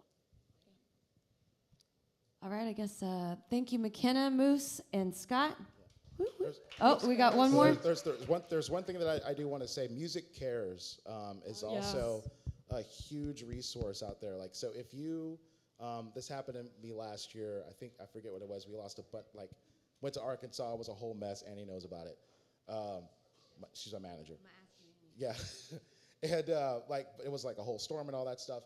So I called them up, and they basically they paid bills for me because I lost like a lot of money and work while I was also on tour. So if you have documented work and you lose that money because of acts of God or something or whatever, you can literally call Music Cares, and they will pay bills for you. They will not give you the money directly. They will pay your bills for you though, up to a certain amount. I don't know how much it is, but yeah. Yeah, there's a few resources out there like that. If you either were too afraid to ask a question in front of everyone or have any unanswered questions, come talk to us. We're all friendly. Yep. Last thing I'll say is if you tour in Europe, bring Tupperware. The breakfast is great, and you can eat it all day. You're so right. Let's give a big round of applause for Jessica, Scott, Moose, and McKenna.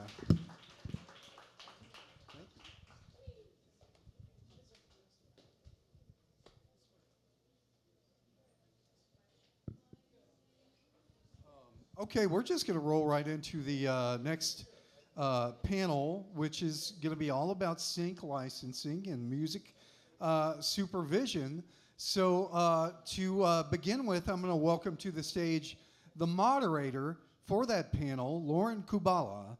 Lauren is a freelance production assistant, having worked with South by Southwest, ACL Fest, Marilyn Manson, and Kanye, and offers production coordination, representation, music clearance and licensing, publishing administration through her company, 'Synced Up Sounds. Welcome to the stage, Lauren. Come on up.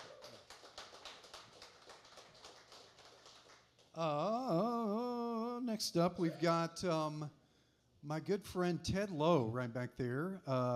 Ted is the president of Choice Tracks, a publishing company and indie label. Ted has secured countless licenses for his roster of independent artists and composers. He has co-founded Position Music's production music series, which now boasts over 10,000 tracks and has supplied music to America's Got Talent and American Idol and many other things. Ted has been so generous over the years to do a lot of these panels for the community, so we're glad to start resurrecting these types of educational events. And just so grateful to have you here, Ted. Come on down.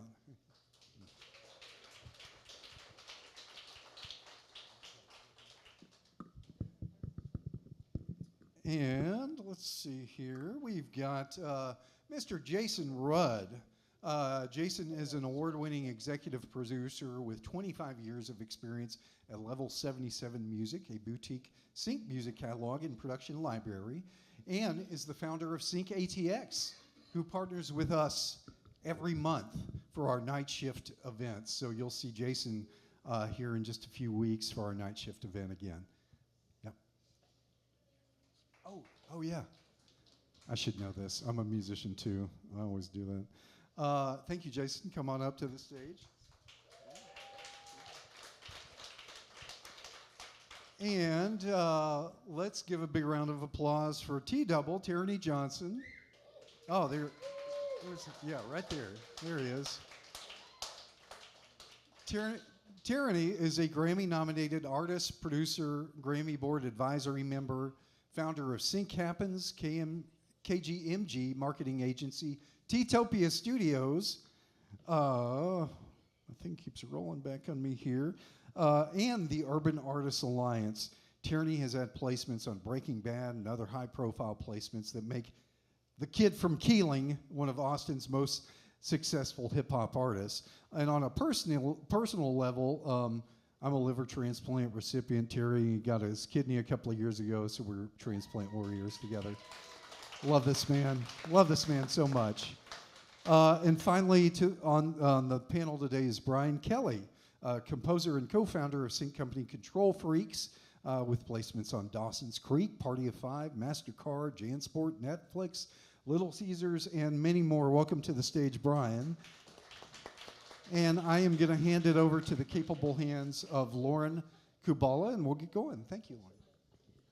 Hi, everyone. Thank you for joining us today, and thanks for being here. We're really excited to get into sync, music supervision, and the many ways that artists and composers can go about getting involved. We have a great group up here today, all with experience in music, either music licensing or song storytelling through song. I'm your moderator, Lauren, as he's introduced. And I guess we'll go ahead and get started since he's already did a brief of you guys, unless you guys want to do a brief introduction of yourself. Nope. No. All right. Okay. Well, we'll just start off the questions then. We'll start with sync. So what is sync, sync placement, sync licensing, and why does it matter for artists today? Just want to go in order on this? Sure. I'll summarize it really easily. There are more videos being made than any of us can count. They're being uploaded to YouTube, they're on streaming channels, they're on everywhere on the internet. All of them suck without music. So what we do is various ways we provide music that helps those productions. Yeah, and I would also add that music is the other actors in the scene. It's just as vital as the dialogue and the actors that you're watching perform. Music helps that story move along and help that moment happen to become more memorable as well. Yeah, I mean, it's really just the synchronization of music to picture. Yeah, there are more outlets today than there were. Maybe not as many TV shows as before the writer's strike and the actor's strike, but TikTok, Instagram, YouTube, and all the streamers and networks. How has sync changed for short form content? I mean, you've been in it for a hot second and then like done various different roles, from working with major labels to owning your own publishing company. So how have you seen that evolve? You know, the humbling thing about this, and I've been in it for 25 years, and I know you're going to say the same thing, it has not gotten any easier. I don't necessarily think fees have gone up in 25 years. But if you have the right music, it is a nice way to make a living, or at least help supplement your career so that you can go on the road or get back in the studio. Yeah. Well, it's a good motivation to get you into the studio as well, to write music for film and TV. Yes. What do sync deals normally go for? So if we're looking at film, television, ads, what's a sync range? It's all over the place. I mean, you know, at YouTube, we will allow someone to license music, maybe for as little as $20, or we share ad revenue. They create a video on YouTube, and we share the ad revenue. And that way, if that video goes viral, the artist and writer get to participate in the royalties. There is no one fee. I mean, I could see as little as $500 or $1,000 for some cable show that I've never heard of, or 6 to 16 grand for huge network shows, a huge end title or montage placement, let's say at the end of a show. But most of it, the money ain't great. I would Clout. agree with him on that as well. You know, I came from the background of, I worked for Universal Music Publishing for 22 years, and I ran a report in 2020 before I left there, and of all of the single-use licenses that we got. And the top of the report was like a $7,000 license for a movie trailer. Then there was a $5,000 license for a national advertisement. But of the 3,000 something licenses, the average fee was $200. Was this for the production music side? Mm-hmm. Yeah, Okay. Production music. Yeah, and let's talk about that. Tell them what production music is and how it is different. That's a great, and it's an important thing to highlight. Y'all understand, like there is commercial music, which is the music that we all love and enjoy, but then there is also production music, which is created specifically for use in shows and advertisements and documentaries and so forth. Production music is sold business to business, not business to consumer, which is why it's generally stuff you don't hear. It's not on your iTunes library or your Spotify library. Yes, it's sold business to business, and annually it accounts for about 45% of the music that we all consume. So it is something we are all consuming in the end, but it's through the television shows you just don't know it. Yeah, you wouldn't know. Whoever, you watch that commercial and there's like a pizzicato string thing playing while mom has problems with the kids, and then whatever product or service it is solves that, you wouldn't know who that composer was. It's not something you would dial up on Spotify. It's the stuff you would hear on Fox Sports, the stuff you would hear behind a bunch of reality television. The random music. Yeah, and I think it's because they can't afford a composer, and these shows need 240 cues for a 44-minute episode. But this man lives and breathes the world still. I do. I live in that world, the world of anonymity, where I create music for multiple shows, ads, promos, trailers. I've made a living at it for 20 plus years. Primarily royalty based, internationally especially. I mean, I've had thousands of placements. My statements are 200 plus pages, long for every quarter. And you would never even know my name, but I mean, I've written music for Formula One's Netflix Drive to Survive. I've done commercials. I've done like Hyundai, the FedEx Cup. I mean, you name it. And what's kind of fun about production library music for me is that I don't live in just one stylistic world. I get to live in all the stylistic worlds. So for me, as a musician who really likes to spread his wings, I could be doing kind of a bluesy tension Americana one day, and I could be, working on an orchestral piece the next day. Yeah, I will say that fees for artist material are generally much higher than production music. Yes. And we work specifically with artists. So, I've seen worldwide campaigns for comfortably into the $100,000 figure for an artist. I've seen movie trailers comfortably in the $100,000 range for artists. And a lot of what you make, not always, but it's based on what sort of following do you have. Mm-hmm. Because these advertisers, they want to pimp your fan base. They want you to promote their product beyond just your song. So the more followers you have, the more we can make you. Especially on the advertising side. Television, does it fit? Does it work? We have a deadline. We got to get this done by Friday. So the fees are better on the artist side, but it's about you.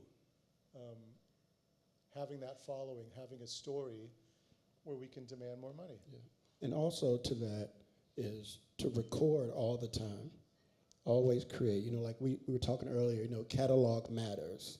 Because if you approach somebody for a sync or an offer and you only have an EP, then almost every song needs to be fire. It needs to be a banger. And the odds of that is very slim. So if you have a catalog, you can keep presenting music, different styles of music. Like most people know me as a hip-hop artist, but I've done singer-songwriter stuff, I've done jazz stuff, I've done stuff specifically designed for a commercial or a TV show, or they've reached out to me from something from my catalog, which I own 100% of. So if they reach out to me and say, we like this particular song, but take the vocal out, I can do that and send that back to them without wasting any time. And usually the fastest one gets the goal, if you're quick like that. So record all the time. Make sure you own it. Make sure you have proper agreements with people who you record it with, because friendships turn to not friendships when the money starts coming in and everybody decides they really helped write that song and make that hook and they found that drum sound. So get all that down to it. And I'm speaking more from, up here, like an actual musician part who's still performing, still putting out records. And I have a catalog that I can continue shopping. I've placed songs that I recorded when I was 14 years old. I'm still placing music then because I have 40 albums, so I have enough stuff to get by. So catalog matters. He's right. I can't tell you how many times we'll deliver a new EP on an artist. And I say EP because music supervisor's attention span is like that short. And then they're on to the next thing. So I don't want to wait a year to record an album with a band. It's like, let's just get 4 songs. We'll send it out, and they'll say, this is great. What else you got? It's like, we just finished this one. And while this is in my head, I'm just going to say it really quickly. When you record your album, record a version, run a pass of a mix without the vocals. We need stems. Does everyone know what stems are? Yes? Does anyone not know? Okay, great. You need to have stems available of all of your songs if you want to pursue this lane. Everybody wants to be in sync. They hear that it makes them great money, but the truth of the matter is there are certain boxes that need to be checked in your performance, in your lyric, in your song structure. There needs to be breaths. It took me 10 years to learn this one lesson where an editor for a movie trailer or a commercial, he'll throw up your WAV file on the screen. If he doesn't see a place where he can make a cut, he doesn't even listen. Next. Yeah, doesn't matter if it's Coldplay. Yeah. So there are things that you need to do in order to make your songs sync friendly. I would also like to add that it has to be record quality. I mean, people are doing record quality music in their bedrooms. So if something is not mastered in record quality, forget it. I mean, no one's going to give it the attention that it needs. So, I mean, get your music mastered. Hire someone that does it professionally. You know, spend the money to do it. Record it well. I mean, this is an investment in yourself, in your career, in your business. You can't just like show up willy-nilly it, you know, and then try to, you know, half master it yourself and expect to make money. It doesn't work that way. You know, you definitely have to invest in your career. If you want to go down this path, you are recording, you're spending the time, the money, whether it's you're producing yourself or you're working with someone else. You know, like myself, I produce new artists. I'll work with an artist on, you know, a collection of music and then help them write it specifically for film and TV, and then we'll shop it to sync agencies. It's got to be top notch or else it's just not even going to be accepted. Yeah, I want to add to that too, that I think the core with the song needs to be good, right? Yep. At the core of it. It needs to be recorded good.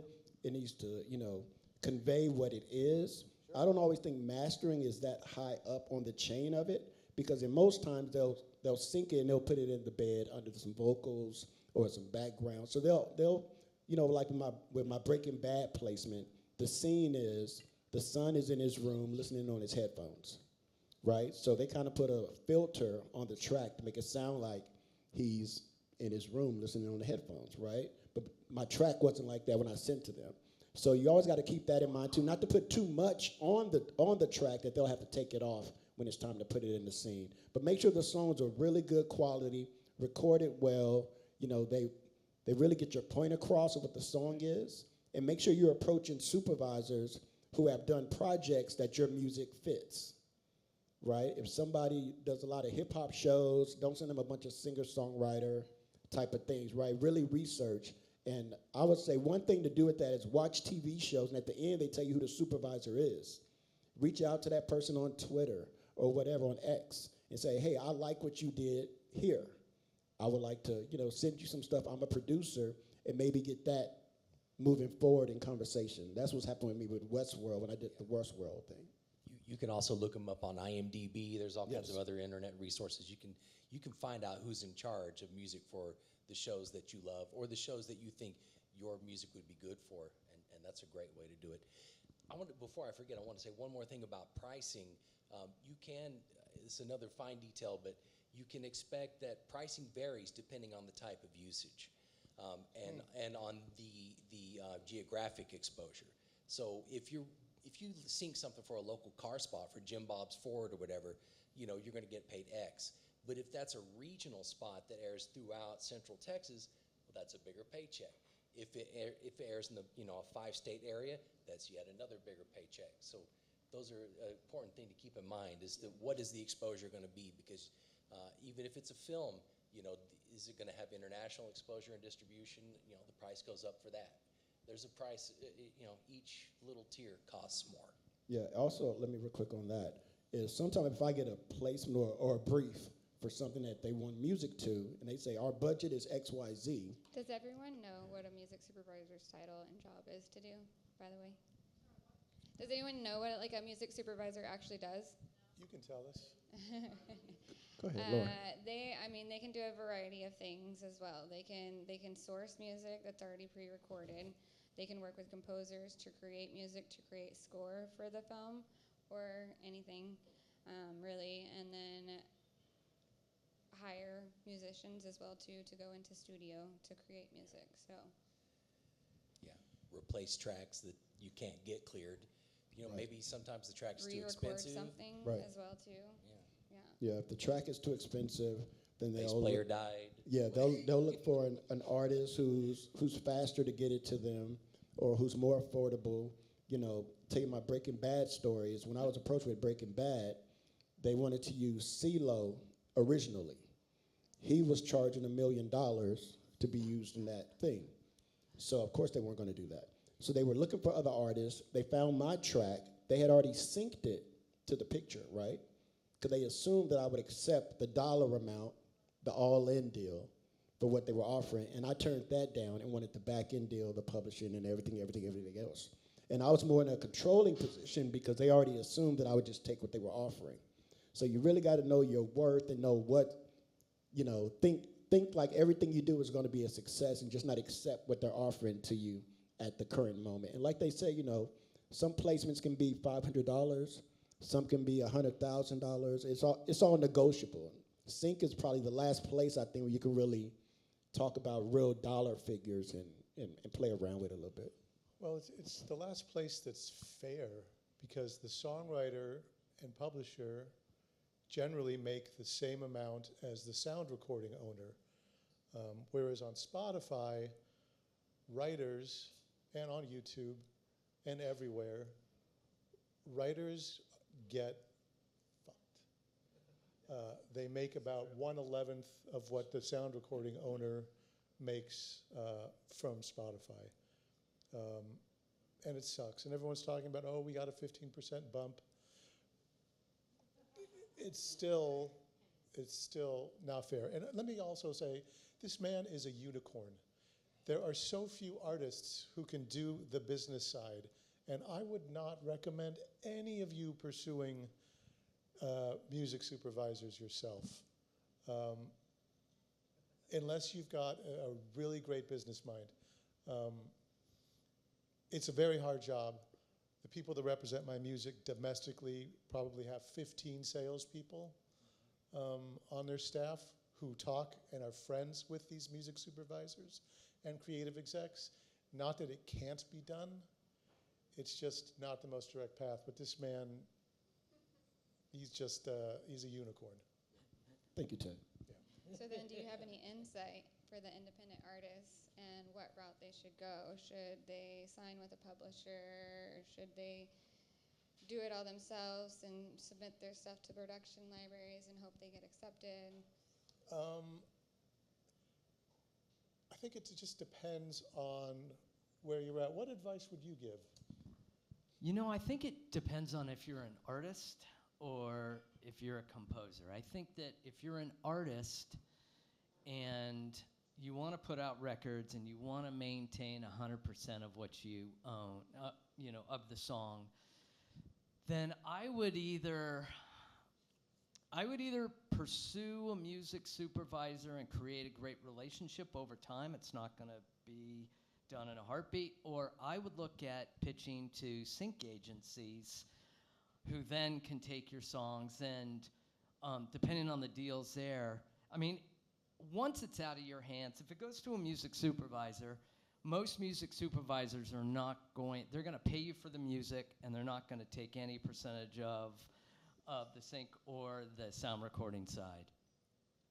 If it's a sync agency, then the sync agency has to make money somewhere. So they're typically going to take at least 50% of the placement, but you'll be able to keep the publishing and the writing. If you go with a production music library company, then they're automatically going to take they're going to take the publishing side, 100% of the publishing side, and leave you most typically with the writers. There are production music library companies that are starting to kind of weasel their way into taking some of the writers, but I think you'd want to stay away from those. Yeah, that's cancerous.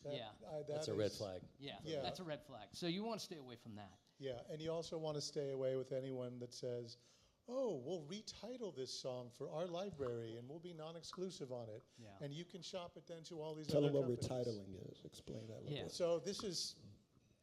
So let's say your song is called Jane, which, by the way, would be the worst title for a sing song.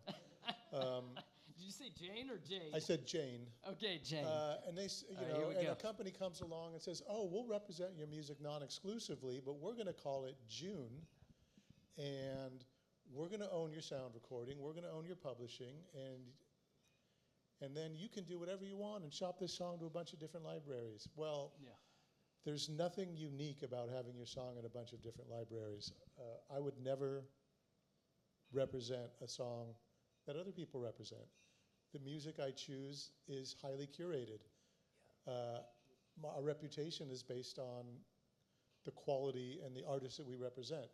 So I would never touch something that was not exclusive to us. Now, we're unique. We are a record label. We are a publisher. We have artists with tens of millions, hundreds of millions of streams on Spotify. We work with authentic artists, and we support them. These days, I'm finding artists that I love and pairing them with producers who work well in the sync space. There, again, like I told you, there are boxes that need to be checked off about the lyric, about the theme. Yes?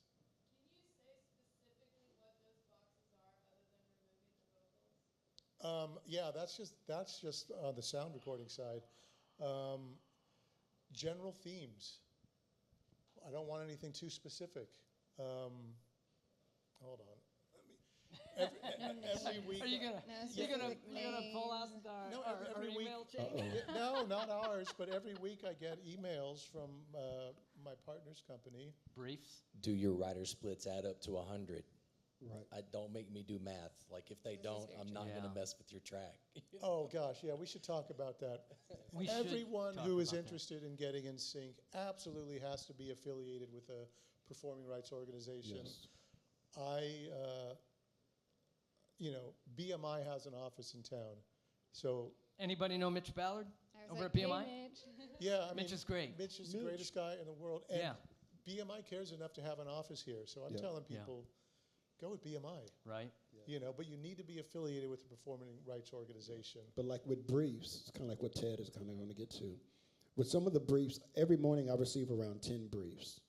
And some of them are hip-hop related, some of them are electronic related, some of them are singer-songwriter created. And sometimes if I can't do a particular piece of music, I might reach out to another local artist to help me do that. And then we work out a deal on how to get that pushed through, synced, or at least get the right ears on it. So that's kind of like what ticking the boxes for me is what they send to you. And sometimes they'll send you and say, we want a song that sounds like this, and they'll send you a YouTube video or a link to kind of guide you down that path so you're not swerving that far off.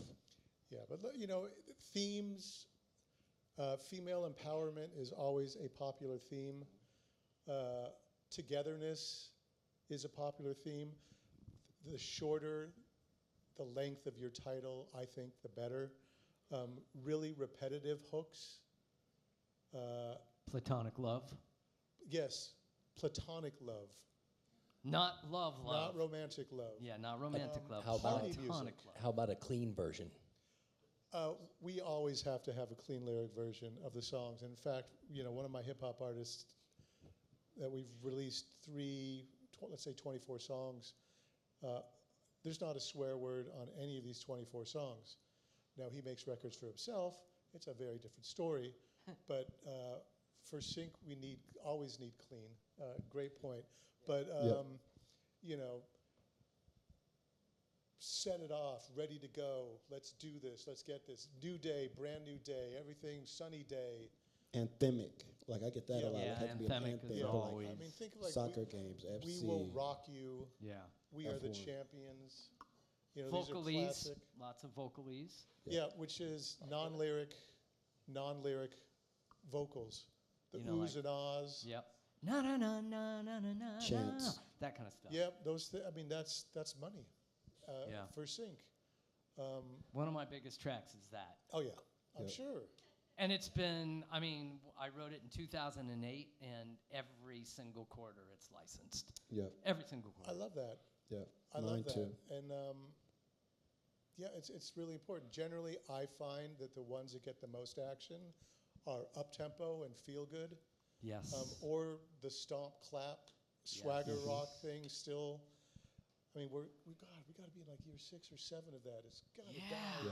Yeah. Everything goes in cycles, and that's the stomp, clap stuff is still killing it. I want to touch on the upbeat because a lot of singer-songwriters just want to write these introspective, really down-tempo songs. No. They don't get licensed. Not for Rarely. our world. No. So, you've got to pull out of that, I'm hurt box and, and put on your happy face and do some stomping on the floor and let's pick up the tempo. We're talking, let's get it over 120, folks. Sure.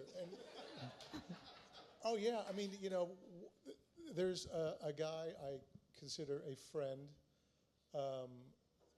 who said you've got to push the tempo until the whole thing just falls apart. Yeah. And right before that, that is where you go. And he is a wildly successful sync-driven writer. Yeah. Wildly successful. Yeah. Kardashians are his neighbor. That kind of successful. Nice. Yeah. Now this is Calabasas. Yeah. Hidden Hills. Hidden Hills. Yeah. We're both from LA. Yeah. Originally. Originally. Been here 10 years. Yeah. Love it. Raising my kids here. When I met Ted, I said, "Hey, another 818 in the 512." Yeah. Because we both have 818 area codes. Yeah. Anyway. I mean, look, sync They're is a all so very proud. specific area. Yeah, All 818 people are so proud. Yeah. I'm from Austin. Yeah. I'm from Austin. So it can be Good for done you. without going to LA or wherever. You can do it right here. Look, I got to put that in a hometown. I proved that I could leave LA and still have a successful career. Yeah. But, I've always loved this city. It is a music-driven city. But y'all definitely need to know more about the business because this is a business. So for the people that do have music, though, where have you found your most success? Where did you get your most work from?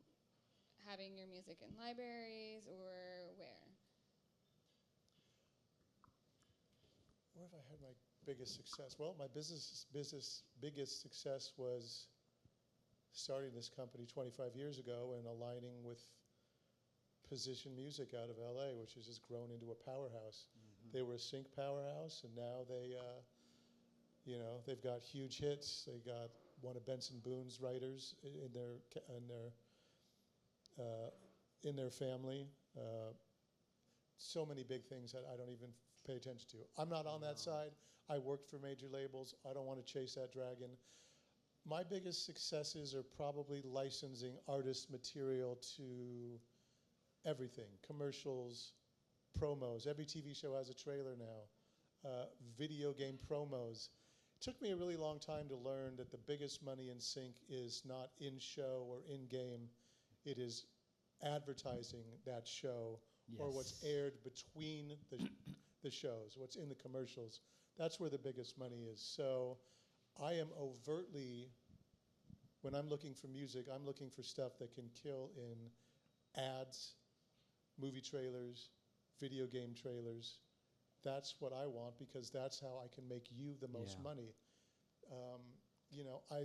There are so many singer-songwriters that I love in this town. It's like, man, I love you. I will come see you, but I cannot add any value to your career other than give you general business advice that I learned through what I do with some of my artists who do have a reaction based on a sync. I will also say that 99.99% of the placements our artists get do not bring them any more followers on Spotify. Nope. Back to the promos, not to interrupt you, but we basically owned, my partner and I, who's in LA still, we basically owned the Two Broke Girls promos for about 5 years. And wrote all that music. And it was all rocking. I mean, it was all up-tempo, distorted guitars, rocking, no vocals. Just fun, exciting, enticing, makes you want to get up and move, makes you want to go watch the show kind of music. Yeah, so that singer-songwriter you're talking about that you really like that we have, she also did a rock thing. Did she? Yeah, and she too was killing it on Two Broke Girls. Yep. Forever. And that was a great show. Yeah, and they spent a lot of money promoting it, and when these cues are aired over and over and over again for season after season in promos, it's a nice check. Yeah, and I'll say also in support of what Ted was saying. I mean, if you get something licensed in show, it's going to happen once and it's gone. If you can do an ad or a promo, that sucker just plays and plays and plays and plays. So. If you have 30 seconds and you're in a promo and that gets played, 10, 20 times in a week, that's a lot more money than just, you know, one 30-second clip in, you know, XYZ show. Can you guys highlight the difference between an ad and a promo? Sure. Go ahead. An advertisement is for Toyota. A promo is something that airs on a streaming service that is promoting, or network, they still exist, sort of, that advertises their shows. And if you still pay for commercial or pay not to, or pay to watch, if you still watch commercials, you will see that not a commercial break goes by where that network is not promoting one of their own shows. Does that all make sense to everyone? Yeah. Now, obviously, advertisement of a brand, you know, like he said, Joe Bob's Ford, you know, streaming is, actually, I don't know. With the streaming advertising service, I got to talk to my sales folks to see if it's blurring. If it's national, regional, do they get? I mean, they're smart enough that they can set it up that way, but I don't, you know, I don't want commercials on my personal streaming. Do you get briefs for when you have to create commercials? Are you getting briefs from someone? Do I, or? Anyone that works in advertising? Yeah, they get Whereas- multiple. I mean, I don't personally because I'm not on the sales side. I'm purely on the creative. I make the music with the artist, and then I hand it over to position, and they do all the rest. But they are constantly talking to ad agencies. They are constantly talking to the promotion departments at all the networks and the streamers. For a place like CBS, for the most part, we'll have a tier of artists where the fee is already set, so they don't have to come to us and ask. They can just plug it in and then tell us, was it 1 week, was it 2 weeks, was it 3 weeks, was it one spot, 2 spots? But there are all of these salespeople at the sync-driven companies, whether it's a publisher, a rep agency that just represents your music, or sometimes there's just song pluggers that have relationships in TV and film, and they just plug it to their people.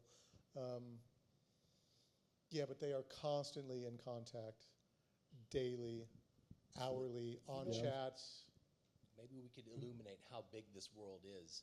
You got to realize, like, every major record company has a major publishing arm. Right. Every publishing arm has a sync licensing and or production music arm. So there are, you know, 5 or 6 massive companies that do this, like APM, there's Warner Chappell Production Music, there's Universal Production Music. BMG has a production music arm. APM is the largest. They literally own 1 million copyrights. That's what you're up against. And they've been around for a long time. When looking to, if you are interested in becoming a composer for a library, look around, look at all of them. See what you do better than what they have in their catalog.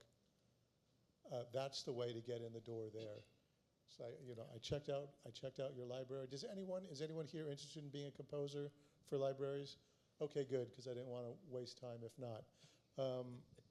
Yeah, see what you do better. I stopped working on the production music side with my partner. I stopped about 10 years ago because people were coming to us wanting half the royalties if we used it in their shows. They wanted us to retitle the songs. They wanted ownership of it, and they wanted to pay us $0. So I stopped doing that, but there still are composers that do that for position. I found it unsexy and boring, and it made me sad. So what I've always loved is working with artists. Y'all are crazy, but you just say things in a way that no one says it. I love working with artists. I love helping them steer towards our very narrow niche of the music business. And it is a niche. We fill just such a narrow gap, but we do it really, really well. Yeah?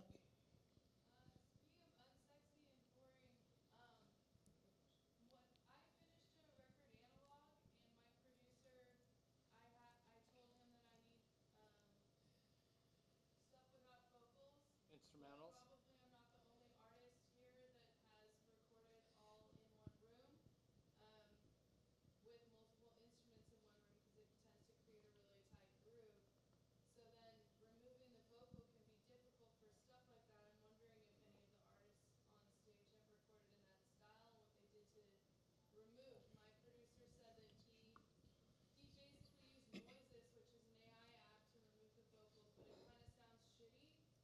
Mm.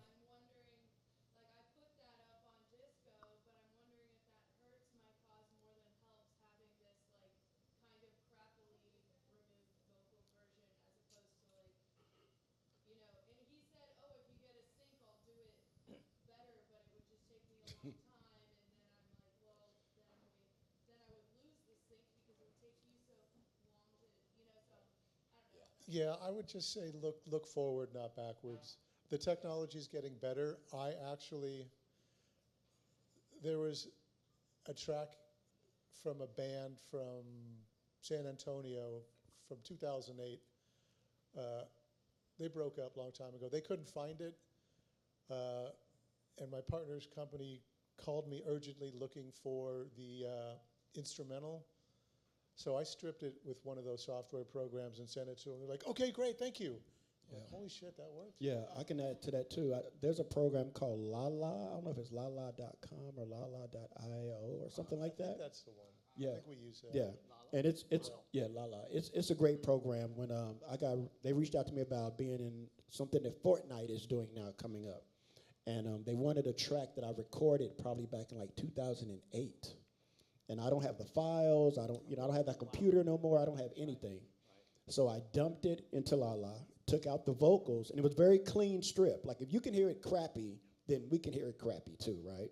So it took out the vocals very clean. I was able to submit that within 30 minutes. The vocal sheet, I had to retype the vocals because I haven't done anything with this song in years, and I got that placement.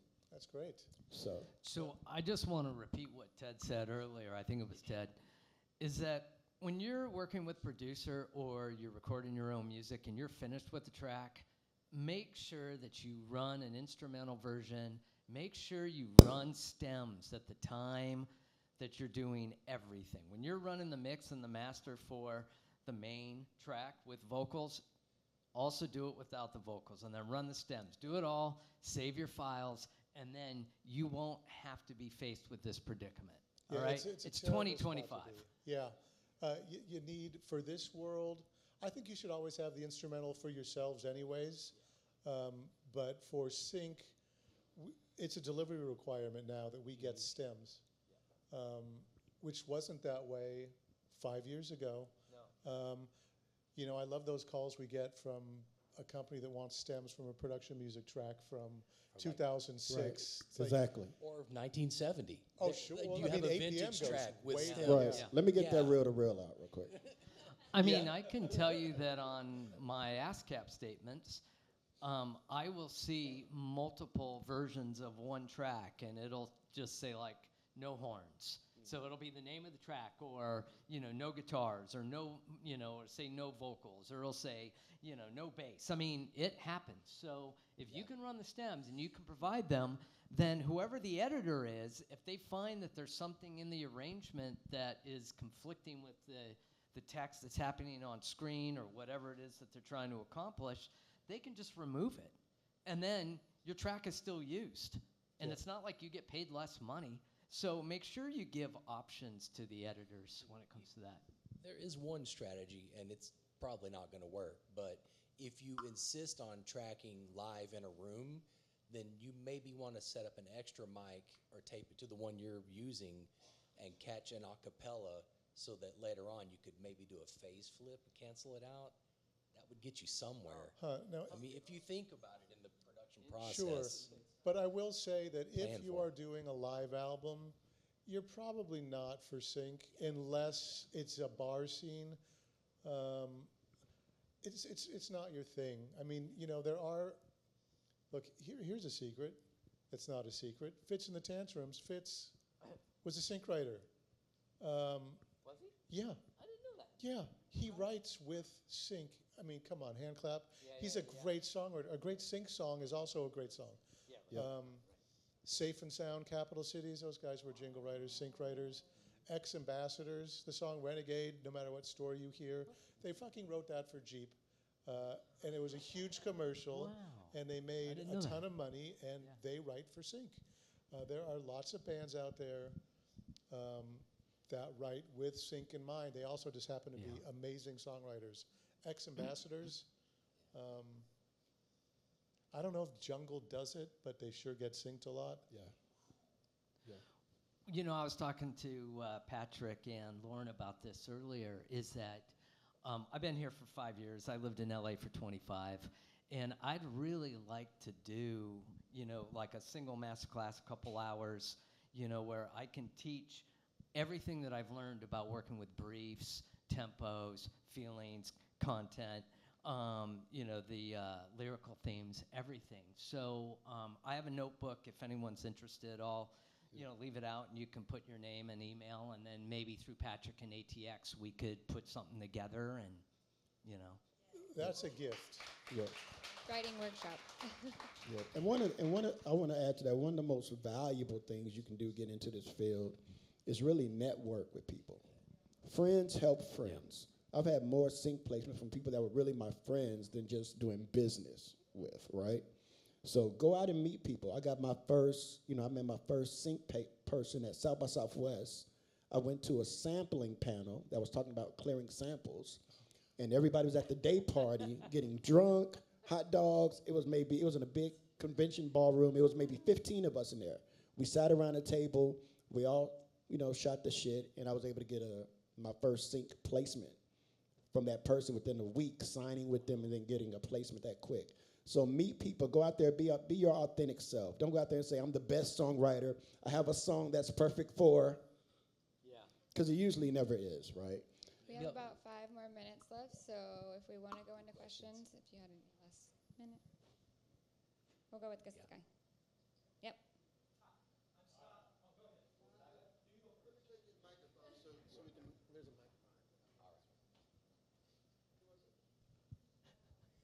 But yeah, like, you know, you've all heard it said, it's not what you know, it's who you know. Right, and also don't sample if you want to be in sync. Don't do that. You have to own 100% of your composition and own 100% of your sound recording. And if you're sampling somebody, you don't own it. It's a disaster. Yep. Amen. So I've got a unique music project, and I'm just wondering where it might fit into sync licensing. I'm a drummer, and I have a YouTube show called the 3-Hour Song Challenge. We challenge a new artist every show to write and record a song from scratch in 3 hours. Sounds like a couple of you have already heard about it. We've had great artists on from Austin scene like Jordan Matthew Young, S.L. Hauser, Nolan Potter, Billy King the Bad Bad Bad. And the songs are turning out great. I mean, my sound engineer is, you know, top class. They're fully mixed and mastered. We got all the stems and all of that. And I was just wondering, just based on the idea, do you see a potential for us to get into sync licensing with what we're doing? I don't know, but let's talk after. I will listen to everything. I mean, I will listen to anything. That's what I do. That's what my job is. Are you making original songs? Sorry, what was that? Are these original songs you're making? These are all original songs. We're actually going to be like gearing the channel a little bit towards, so we'll play the artist a cover song, and they have to write and record a song from scratch inspired by that song in 3 hours kind of thing. So the songs are great. I mean, obviously I'm biased because I wrote them, but like I think they're pretty sick. And we've only been doing like 4 episodes so far. And You write all the songs? Yeah, I mean, I'm the drummer, so it's like, who let the drummer write a song, right? But like, I'm a compositional musician, and you know, we write it together, me, the sound engineer, and the artist on the show. We're releasing an episode every single week right now, and actually, shameless plug right here. We're doing an event here on the 6th of July to showcase. What's that? Oh, is it? It's What's up, brother? Good. Yeah. Are you the sound engineer? Oh, fuck yeah. I mean, it's a great. Yeah.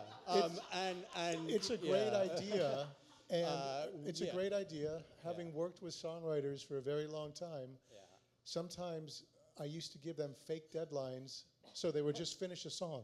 Oh, dude, really it quickly. gives 3 someone with hours, I give them a skills. weekend, Yeah. but 3 hours is great. I love the pressure cooker situation because it's what's flowing through you. So, is that going to work for sync? I don't know, man. Depends on the lyric content. Depends on how the recording sounds. Also hear a lot of potential with contractual agreements on who wrote the song, who's playing on the song. We're doing all of that. The origins we're of getting the everything song. in Yeah, writing. do that first. Yeah, we were doing that before you yeah. involve and us. getting it into BMI and all of that. You know, I'm kind of new to the music business. I've been in the marketing world myself, so learning all of this. Much safer, much safer business. Yeah, I know. I actually Don't leave your day job. What's Don't leave your day job. Well, I kind of did, honestly. That's a whole other story. So yeah. You might not want to register the works right away because if you Okay. place them with a company, the company may prefer to do the registrations. So just definitely get the contracts in place for sure. Okay, yeah. I would love to talk to someone who knows about that stuff that can help me not be an idiot. With Do we have whatever I'm attorneys doing. next? Oh, it's going to be so great. We know who you can Just ask. hang around. You can ask Jake that question when he's up. Sorry, one more time. You can ask Jake. Attorneys are coming. Yeah, Attorneys. And you can ask Jake right there that question when he's up here. Yeah, I definitely have questions for attorneys, but we'll save that for later. Yeah. Good one right there. The Okay. casino, or which one of y'all? Whichever. Reimagined cover songs. Are those still happening? This is very in the weeds in the business, but yes, there is a trend, and a very good trend, very successful trend of taking a cover version and creating a version that completely flips from happy to sad. It's the places I've seen it most successful are in movie trailers, but that's because that's what I focus on. Yes, so doing a cover version of a song, Lord, Hunger Games did Everybody Wants to Rule the World, Tears for Fears, flipped it. It was great. They used it for the whole promo campaign. That is popular, and I think for artists, it's actually a really good idea for you to find a cover that you can flip and then post to YouTube. There are ways to clear it and post to other streaming services. You can grow your audience by being really clever with a cover version of a song and get more followers. Your job as an artist is to get more followers. A lot of people take the cover route, and if you're doing it just like the album version, you're wasting your own time, you're wasting everybody's time. Yeah. If you flip it, I just start searching in covers on YouTube. Yeah. Just type in a song that you love and type cover. You will go down a deep rabbit hole, but it's really fun. I think we should mention, though, that if you do a cover song, you will not be able to collect the writers or the publishing royalties.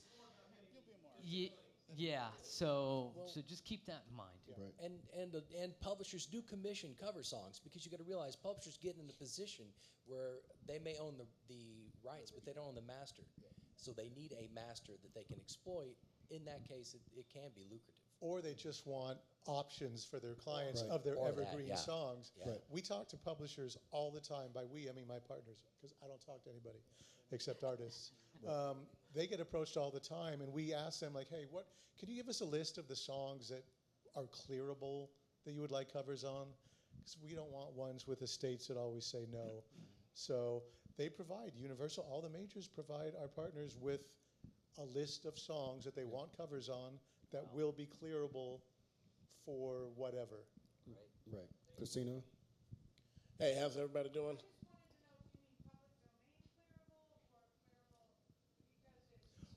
No, that sometimes... I was just asking if it's public domain clearing you're talking about? Or No, public domain, I mean, that's a rabbit hole I don't want to go down into because other countries have different laws about that. So when someone says public domain, I always get nervous. I don't want to mess with it. But it's that that the songwriters are saying, yeah, because sometimes in contracts, many times the songwriters get say on a license. When a brand requests it, they get say. So we want to know the ones that are like, good to go. Let's go do this, and not the ones that are like, oh, that family's a little unreliable, unpredictable. You can do it, but it might be messy. So we try to stay away from those. And I know, are we out of time? No, let's get Casino right there. Let's get one more question right there. You've been having Hey, this hand how's up for a everybody while. doing? My name's Casino. I represent a company called Raw with the Daw. We're a local production company. My big question that I had for you guys is, we've mostly done a lot of, I guess, quote-unquote, ghostwriting, where we've just sold tracks and productions and writings just right up front, just to get maybe a bigger payoff up front. But then, of course, you don't get more of the back end. We're looking to kind of move over into the lane of doing more sync deals and things of that nature. We run across a lot of people wanting to charge us up front in order to get access. What are some best ways to bypass that? You just got to ban anyone that charges you up front. You just need to run as fast as you can in the other direction. That is a non-starter. Music has value. They need to be paying you. You don't pay them. That's bullshit. It infuriates me that there are companies that still try to do this. Church. Now, partnering with a publisher is a different thing. If it's a partnership and they're going to earn you money, then they get a cut of that money, just like a manager gets a cut for the money they earn you. But they're also pushing you into playlists and things of that nature as well too. They're doing back end stuff on their end too. But yeah, and I'm the pay to play thing. Yeah, it's a red flag. And I'm still. I don't think there are a lot of companies out there that can get you on playlists that truly add value to your career. That's not how we do our marketing spend. There are some folks that are really tapped into getting you on playlists that can move the ball, but none of y'all have access to them. I'm just going to be honest. not necessarily playlists though, but also like music supervisors or companies that have that they're sourcing that and they're getting monthly emails from as well too. Let me add this too. We're talking a lot of high level stuff. There's also mid-level syncs and bottom-level syncs. There's a lot of places for you to fit in. So in Austin, we have a lot of people shooting films, right? So you can go to somebody who's shooting a film and say, let me give you some music as a placeholder while they shop the film to film festivals and whatever. And then when those films get placed, they get picked up by Lionsgate. I've done a few of these deals. When they get picked up, and then your money kicks in. Then your deal kicks in. So there's many ways for you to get involved in this game without saying, I want a $200,000 whatever. You can do a freebie for somebody, have an agreement, of course, contractually, that when that film gets picked up by whomever, then your money kicks in. It's like a little step deal. There's various steps that they have to take for you to get in there. And if you get involved, if somebody approaches you about a film, I do this as well. If they say, hey, T, we want to put your music in a film, and they're offering me X amount of dollars, I'll say, well, who's starring in that film? Because that gives me an idea of your budget. What company is filming it, right? These are little questions that give you a good idea of how much their budget is. So the music has to be high if they have a Robert De Niro scene, right? So it kind of gives you an idea of how to play that game a little bit. But there's many levels to get into it besides the high-end thing that a lot of us do. Well, that's smart, because then they get demo love. They fall in love with your music, and then they never want to remove it. Yep. Because if they do remove it, then they have to find another piece of music that's at the exact same beat per minute. And then even still it's... But that's why if you own all your stuff, it's good to have all that information like I inputted do. so that they can contact you Yeah. to Like I do. Like my Breaking Bad placement was in 2010. The song they picked, I wrote in 2004 and just got publishing check for that again like a few weeks ago when BMI released the thing. So your old music is still valuable. It still has legs in it, right? So and catalogs matter. Read about metadata. We're not going to get into it now because we got to go, but read about metadata that you have to put into your sound file if you're going to send it to anybody. Because if your phone number and contact info ain't in there. Oops. How they're going to call you. Yeah. Yeah.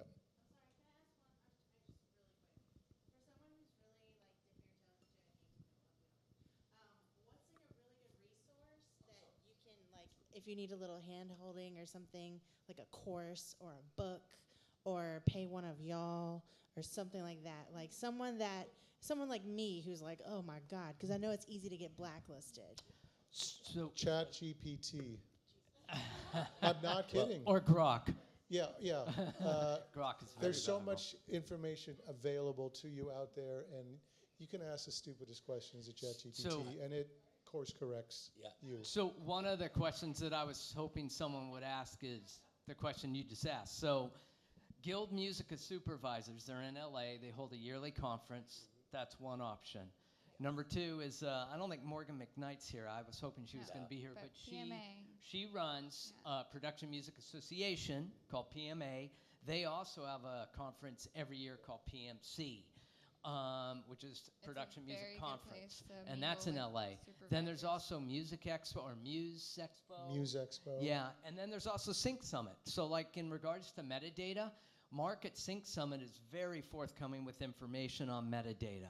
So he talks about it like, I don't know, every month maybe? I mean, it's like his pet peeve is metadata. So go to his website, go check it out, maybe tap into one of his old Zooms or something, or... Yeah, that was Sync Summit. Yeah, Sync Summit. And Guild of Music Supervisors and Muse, M-U-S-E, Expo, E-X-P-O. That's driven more towards the artists. Yeah. And PMC is, if you're serious about being a production music composer, you got to get your butt to LA for that conference. For sure. Also, there's another group called What Up Pitches, and they have, if you sign up for them, they send out, or they do like monthly listening options, so where you have a chance to submit your music, and a music supervisor will sit with you and listen to the music, tell you what you need to work on or whatnot. That's always helpful. I would say I got a lot of people mad at me about a year ago when I said on LinkedIn that the best way to make money in sync right now is to sell these how to get into sync courses. It's true. It's true. I would say Yeah, do a it's little true. homework. Be careful.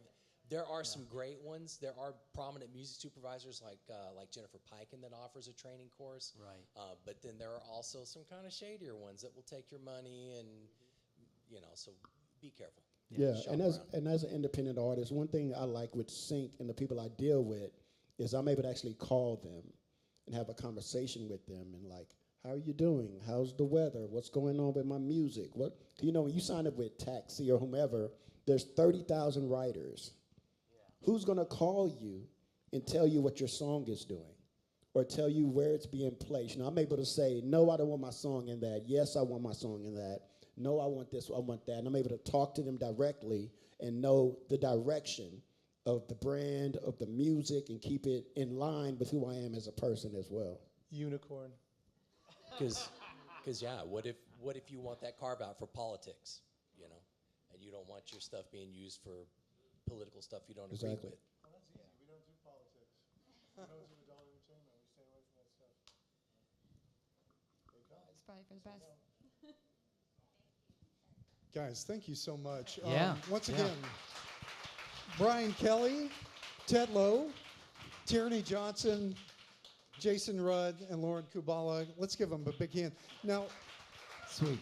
Before we move on, I want to ask a question because obviously we ran out of time here, but I think we could have been on this subject for quite a while longer. But Brian brought it up, but how many of us would be interested in like a longer style workshop sync panel later this year? Yeah? Cool. You guys up for something like that? I mean, I would be happy to do it. Awesome. I think you should take him up on his offer individually. Absolutely. For the people that want to compose and are composers. I think that should be its own thing. Brilliant. I love it. I mean, the sync, we could talk the boring business. part about the business forever. Yeah, but the art. But the creation, that should be its own thing, and that's really generous of you to do it. That's great. Yeah. Awesome. I will squeeze in a shameless plug is that 2 years ago I started holding a monthly networking meeting for people involved in sync licensing. And then for several months now, we've merged with the Austin, Texas musicians meetings. So every first every Tuesday, we'll be here. Yeah, we'll be in this room again.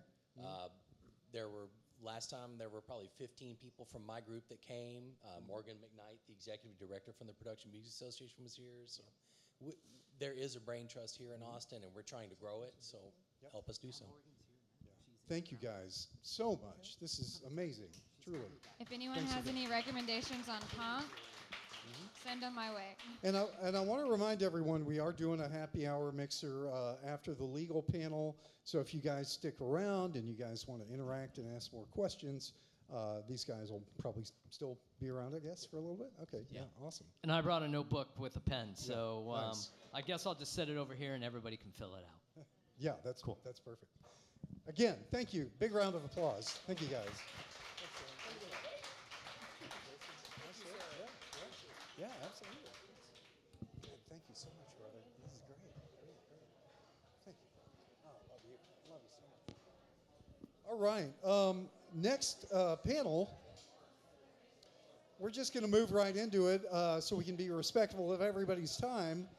And I know everybody needs a break and wants to talk, but let's keep it a little quiet while we introduce the next panelists. So our next panel is legal. Guys, if you can, yeah, thank you. Our next panel is legal. And we often say that, legal is the last panel of the day, but legal should often be the very first thing that you think about, truly. So we're going to get into it here. And let me introduce everyone real quick. Our moderator today is Angela Lee. Angela is the legal director. Angela is the legal director for Texas Accountants and Lawyers for the Arts. She provides pro bono legal assistance to low-income artists and small-budget nonprofits in arts-related and poverty law issues. Anything I'm leaving out there, Angela? No, yeah. It's a great segue. Excellent. Thank you, Angela. Awesome. We've got Jake Davidowitz, founder of Jake Davidowitz PLLC, which is a boutique music and entertainment law firm and attorney who previously served as Associate Director, Business and Legal Affairs for Universal Music Group's East Coast labels. And finally, this guy, everyone should know, when we talk about the history of Austin music, and Mike's going to hate this, because he's a very humble man, but I'm going to do it anyway. Mike Tollison founded and has been the director of the Entertainment Law Institute since 1990. Mike was the co-founder of the legendary Austin concert venue Armadillo World Headquarters. Let's give a round of applause for the Armadillo. Mike was also a co-founder of Austin Public Access Channel, ACTV, and co-producer of the first Willie Nelson 4th of July picnic in 1973. In 1973, as a consultant to KLRU TV, he brought Willie Nelson and KLRU together for the pilot episode. So when we think about that first episode of KLRU, or Austin City Limits with Willie, that was all Mike. Now the longest running music program on television. He's responsible for creation of the Texas Music Office and founded Mike Tollison and Associates Entertainment Law. Let's give it up for Mr. Mike here. Yeah, awesome. And we're just going to roll right in. You got the questions, Angela, or do you want to? Well, we're just going to get started. I will once again just ask everybody to respect our panel here and shut the fuck up, so we can listen to this important information. We will have plenty of time for networking afterwards. Thank you. Thanks so much for having us and for being such great advocates for the community. So speaking of unsexy and boring, we are lawyers, but we promise we will try to bring the drama because we're going to talk about things that can go wrong and why you need lawyers, ideally before things go wrong. So Patrick mentioned a little bit about how I work for Texas Accountants and Lawyers for the Arts. We are the only legal services organizations that specifically provides pro bono services to artists in Texas, and we're one of the oldest organizations of our kind. We started in 1979. I have been involved with TELA since about 2003. So I am the one who actually hooks up all the artists and the lawyers. So I see everything that comes through. And so we kind of selected a smattering of the things that we see most often, and we have a great panel to address those issues. Firstly, we are going to try to address band agreements a little bit and producer agreements, why you need them, what are they, and what can go wrong. And after that, label deals. And I will be around after. I don't know if our panelists will, to answer questions if you need them, to ask them. And we'll roll right into it. So as an intro, when in a musician's career do you think an attorney becomes necessary, or is it advisable to have an attorney? Yeah, so hey again, my name is Jake. I would say that, it really depends on what's coming up, but like things that I know that could come up that would definitely signal you need an attorney. If there's like any big agreement, like if a manager comes to you with an agreement, or if they just come to you and they say, I would like to manage you and we can figure out like some deal terms, I would say that's a good time to talk to a lawyer. You want somebody on your side who knows what those deals look like, who can help you negotiate it, makes sure that what they're saying makes sense, might have some other ideas to, further protect you. Like, for instance, if a manager comes to you and they say, I want to get, 15% of gross, then maybe that's normal, but you might want to say, okay, well, how long is this going to go for? What's the term of the agreement?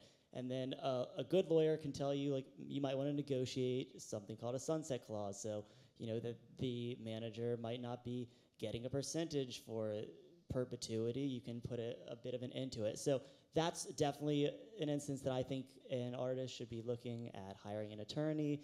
If you're going to do a deal with a publisher, then definitely at that point, if you're going to do a deal with a label, and then other things like maybe entity formation if you're going to make an LLC, and then sometimes it's just totally different. Like I've had smaller artists come to me saying, I wrote this song, and I had a guitarist who was on my track with me, and we have like since severed the relationship, and now he's saying that he wrote part of the song and he wants to be paid a session fee that we never agreed on, and he wants part of the publishing. So, if something like that comes up and they're threatening that they're gonna sue or hire their own attorney, then that could be something that could maybe lead you to an attorney much earlier than you thought. All right, let me jump in here and let's see what I can add to that. Excuse my cap here, but those lights are just really bright. One thing I could add to that is that the best time to see a lawyer and talk to a lawyer about your music business is before you sign the contract. We see a surprising number of situations where people come in with a contract that they've already signed and want to know what they signed and what they did to themselves. So my best advice is talk to a lawyer before you sign the contract. And certainly, a lot of people have learned a lot about the music business, and they feel like they are able to read the contracts and know what they're doing. But lawyers are tricky, sneaky.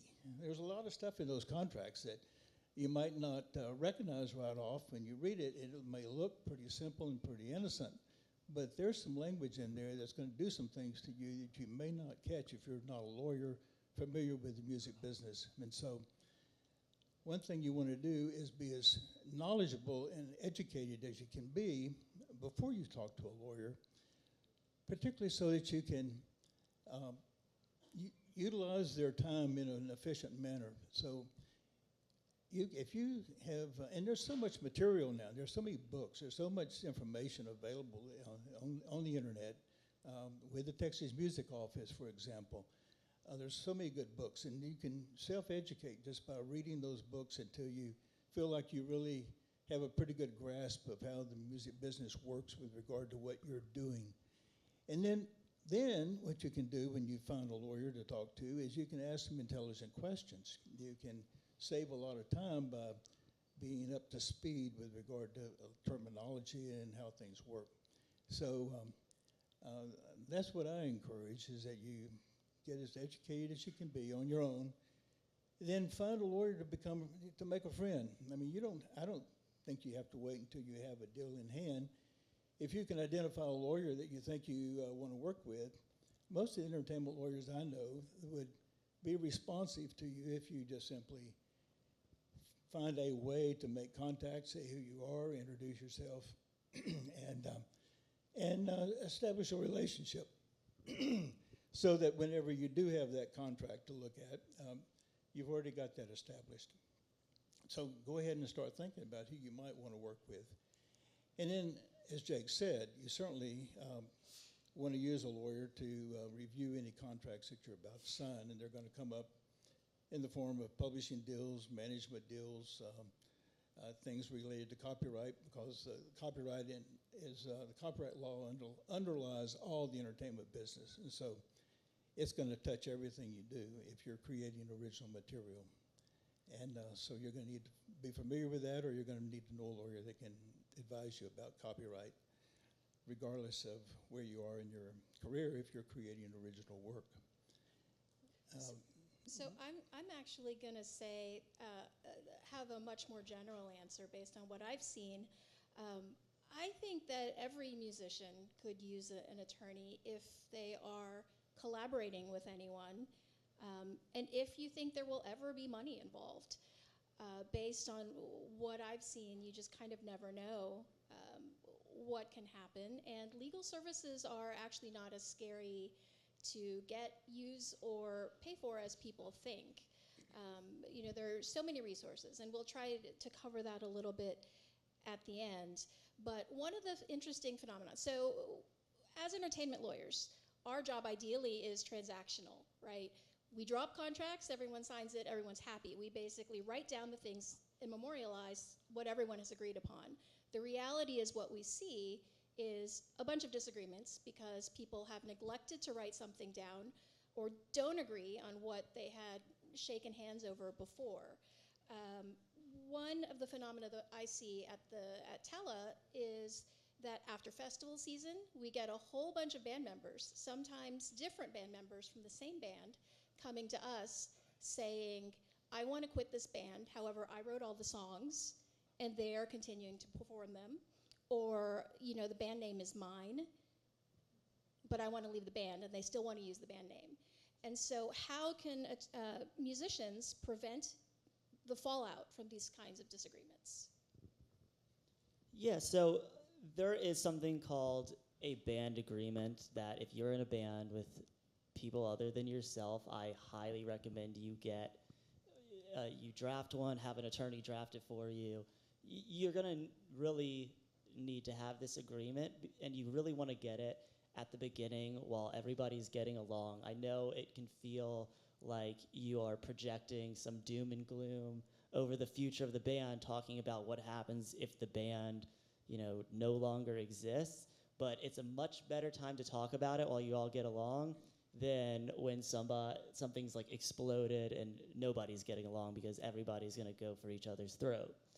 So in these band agreements, you want to talk about things like what happens if the band terminates, who's going to control the name of the band. That's a huge one, and you kind of see it all the time. I think of my first concert ever was the Beach Boys, but it was only with Mike Love, and I think he might have been the only original guy there. And you go, how's he the Beach Boys right now? And either they had an agreement that it was written out that somehow he got to use that, or they didn't have an agreement. There was a big issue, and there was probably a fight about that. So you just want to get ahead of that. There are a lot of ways that you can deal with that issue. You can say if a majority of the original band is still together, they can use it. Or maybe there's one person who's really the spearhead of the band, and the band is his, and he says, if we break up, the band name goes with me. Or in a doom or gloom way, you could just say, if the band breaks up, then nobody is using the agreement. This is not even close to everything that's in one of these band agreements. It can talk about how you guys are going to split money from touring, and then who's going to get what percentage of publishing. There's so many ways to look at this and so many issues that you really do want to, at the forefront of starting a band, make sure that everybody's on the same page of, and it could be a whole course to explain these agreements, but that's a good start, and I'm sure Mike has a lot to say. Oh, okay. Before I move into that, I want to just say one more thing about the first topic, and that is I wanted to say that because we were getting so many requests in our office from musicians and people in the business that didn't really justify paying a lawyer or even charging a client for the time, so we created a entertainment and music legal clinic so that people can call into our office and set up an appointment for a 30-minute consultation at no charge. And so we started that a number of years ago as a way to sort of accommodate people that had simple questions or a quick question, something that we could address in 30 minutes. And so on Wednesday afternoons, we've tried to block out some time. And so if you go to our website, you'll see a way to sort of to sign up for that if you want a one-on-one with me or Gwen Seal in my office. And so we started that. That's one thing, one way we've been trying to help through musicians. Sorry? I'm sorry. What's the website? Oh, MikeTollison.com. But I wanted to say that. Also, I remembered what my friend Willie Nelson used to say about how to handle lawyers. He knew exactly what to do with lawyers. He said the first thing you do is you shoot all the lawyers. He grew up at a time whenever there weren't any entertainment lawyers around in Texas or anywhere else where he was, and so it was all handshake and verbal around in his day. Anyway, back to band deals. I can't avoid recommending to bands whenever they talk about working out an agreement amongst the members, I can't avoid recommending that they form an LLC, a limited liability company, because it's the same thing as a partnership agreement or a band agreement, call it whatever you want to. It's still a best vehicle for that, I think, is a LLC. And then within that company agreement, you can address all the things that Jake was talking about. If you don't do that, if two or more people are working together, collaborating on a business venture, if you're sharing revenue, if you are working together and as partners, you're going to be, and you may not think you're a partnership, but if there's two or more of you working together where you're out performing and sharing money, sharing expenses, you very likely could be deemed a partnership under Texas law, and that carries a number of liabilities and responsibilities. So I'm going to recommend that you do not want to just simply be a partnership as two or more people, because any one of you could create liabilities for the entire group. So there's a number of issues that go along with being a partnership. And so that's one of the main reasons why you want to form a written agreement, so that you address all of these issues and avoid to make your own determination as to how you want to deal with things like leaving members and sharing of revenue and record royalties and publishing royalties and ownership of these things. So you can do all of that in an LLC company agreement, and it may cost you a bit of money to get all that set up, but it's worth it, and it's not that expensive. So I'm really glad you brought that up. That is actually one of the most common things that we do at Tala, and I know that it's very popular to go online and go to LegalZoom to form your business. The reason that's a bad idea, firstly, is that you can do what LegalZoom can do for you for free just by going to the Secretary of State's website and filling out the forms and submitting them to form an LLC. However, the part that Mike is actually talking about, it's not just forming an LLC. There's something called an operating agreement. That is the other necessary part of forming an LLC, and that's the part that will address band agreements and that an attorney might need to help you with, because that agreement needs to comply with Texas law and be enforceable under Texas law, which LegalZoom, isn't in Texas. So, do you have anything to add to that, Jake? Yeah, I would. I would say when you're thinking about creating an LLC and you go the route of hiring a lawyer to do that, like you guys are in the music industry, you should have a lawyer who knows the music industry, because while somebody might create a lot of LLCs, there's a lot of differences in the music industry. There's copyright involved. There's just things that if you're not an entertainment lawyer, you just wouldn't know, you wouldn't be thinking about. So don't maybe just go to some lawyer, the cheapest person you can get, because they do LLCs and that should be enough. Like really go with somebody who knows the business that you're going to be in. Yeah, you want to work with an entertainment lawyer because you're going to want a long-term relationship with that person anyway. And so by the time you finish working out all the terms of a company agreement, then you're going to have a pretty good working relationship with this individual, and he's going to be very familiar with your business and able to give you advice quickly and on short notice and going forward in the future. So it's a good idea to make sure that you're working with an entertainment lawyer when you set up that LLC or your band agreement. So along the lines of things that might be specific to an operating agreement for a music-oriented business, can you talk about what a split sheet is? Yeah, so a split sheet is generally when at least two people go in to write a song, and then you want to make sure that it is understood who wrote what percentage of the song.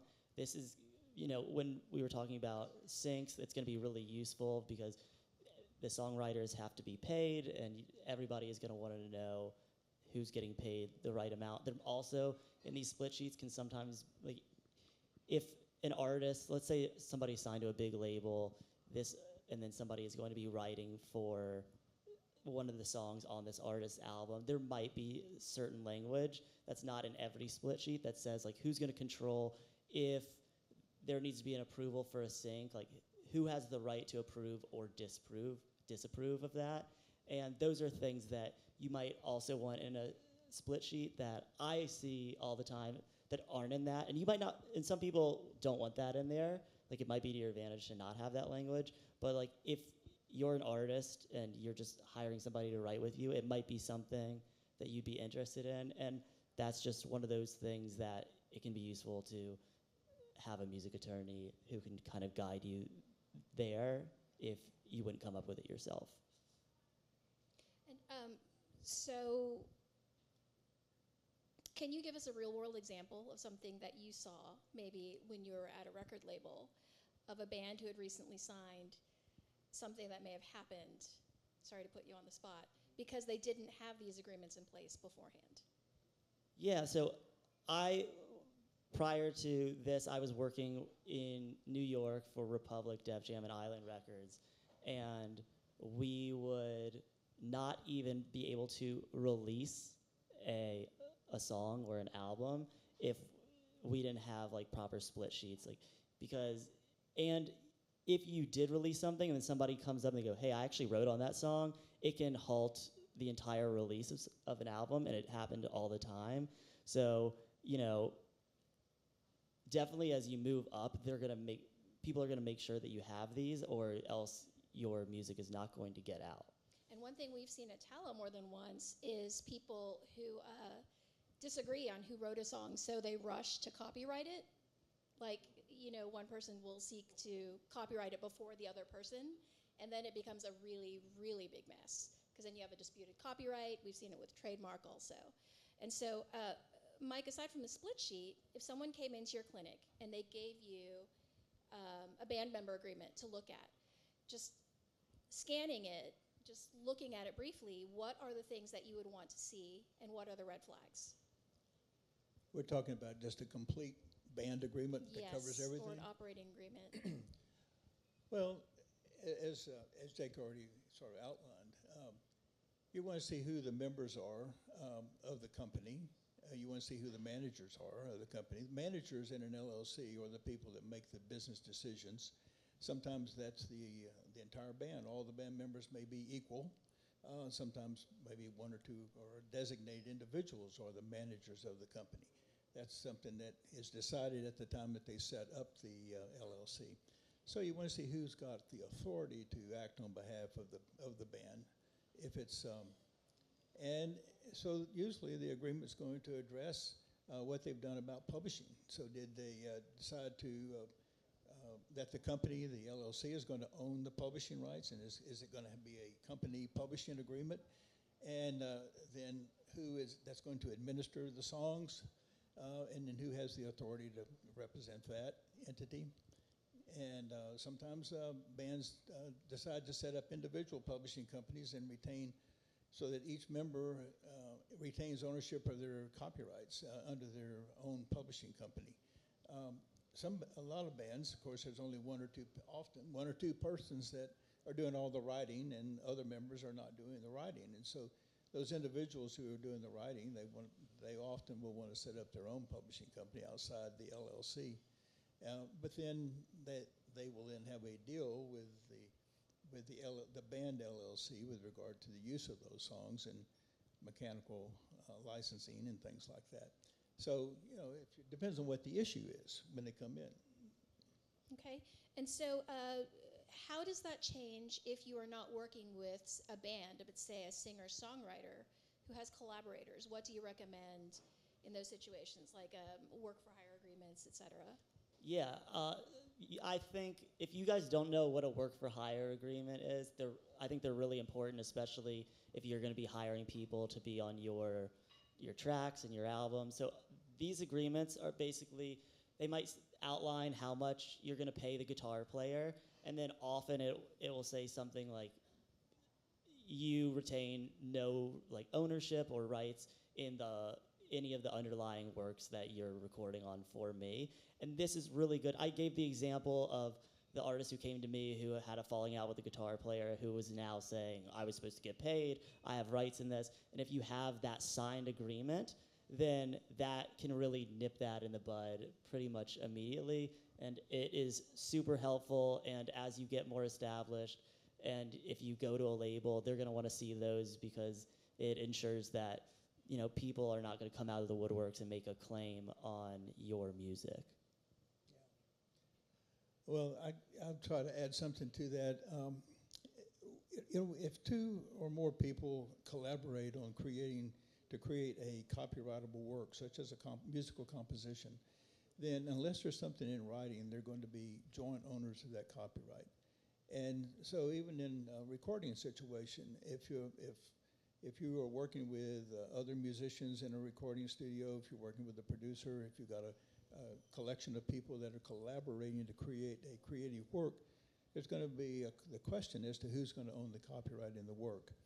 And so if you, as the artist, are intending to own the copyright in the resulting work, then you're going to want to have a work-for-hire agreement with all the parties that worked on the collaboration process that created the work. So this language is, you'll see, and if you haven't already seen it in many contracts, it's there to make sure that the party that is intending to own the copyright is actually securing the right, and having you, if you're a quote employee, or if you're functioning as an independent contractor, this language will make sure that the copyright goes where it's intended, as stated in the contract. What if you are speaking about the distinction between an employee and a work-for-hire situation? What if you are a composer and you're hired by a company to compose something for a commercial? Well, if you're hired by a company like an advertising agency to create a commercial, is that what you're thinking? There's going to be work-for-hire language in there because they're going to want to own that, maybe. If there's not, and I've seen a lot of employers, people in the position of actually paying for the work, paying for the artwork, or paying for a song, or paying for a video, and not have that work-for-hire language in there. And if they don't have it in there, if there's no assignment of the copyright from the creator to the person who's paying for it, then that copyright didn't transfer to that person who paid for it. They just got that one thing they paid for. They did not get the copyright to that work. That stayed with the creator. The only way that's going to transfer is in writing. Copyright does not move from one person to another except in writing. So is that the case if you're an employee? Say you work for an ad agency.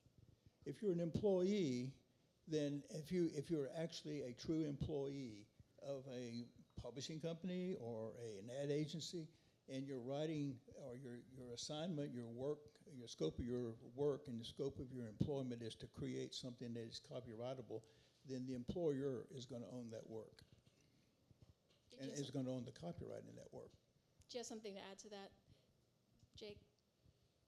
No, not really, but I think maybe, because I think as we go into a few things, this might be helpful, and it's like copyright 101. It's just, so in music, we're generally talking about two different copyrights that can be owned. One is in the underlying composition, so if you wrote a song before it's even recorded, there is a copyright ownership in that like ethereal song. And then there's also a copyright in the sound recording. And the example that I always remember is like for Britney Spears' Hit Me Baby One More Time, that was written by Max Martin.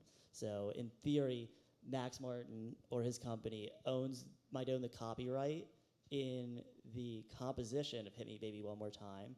So if somebody else goes and covers that, he's still gonna get paid, but Britney Spears wouldn't, because she likely doesn't have any claim to the copyright of the composition.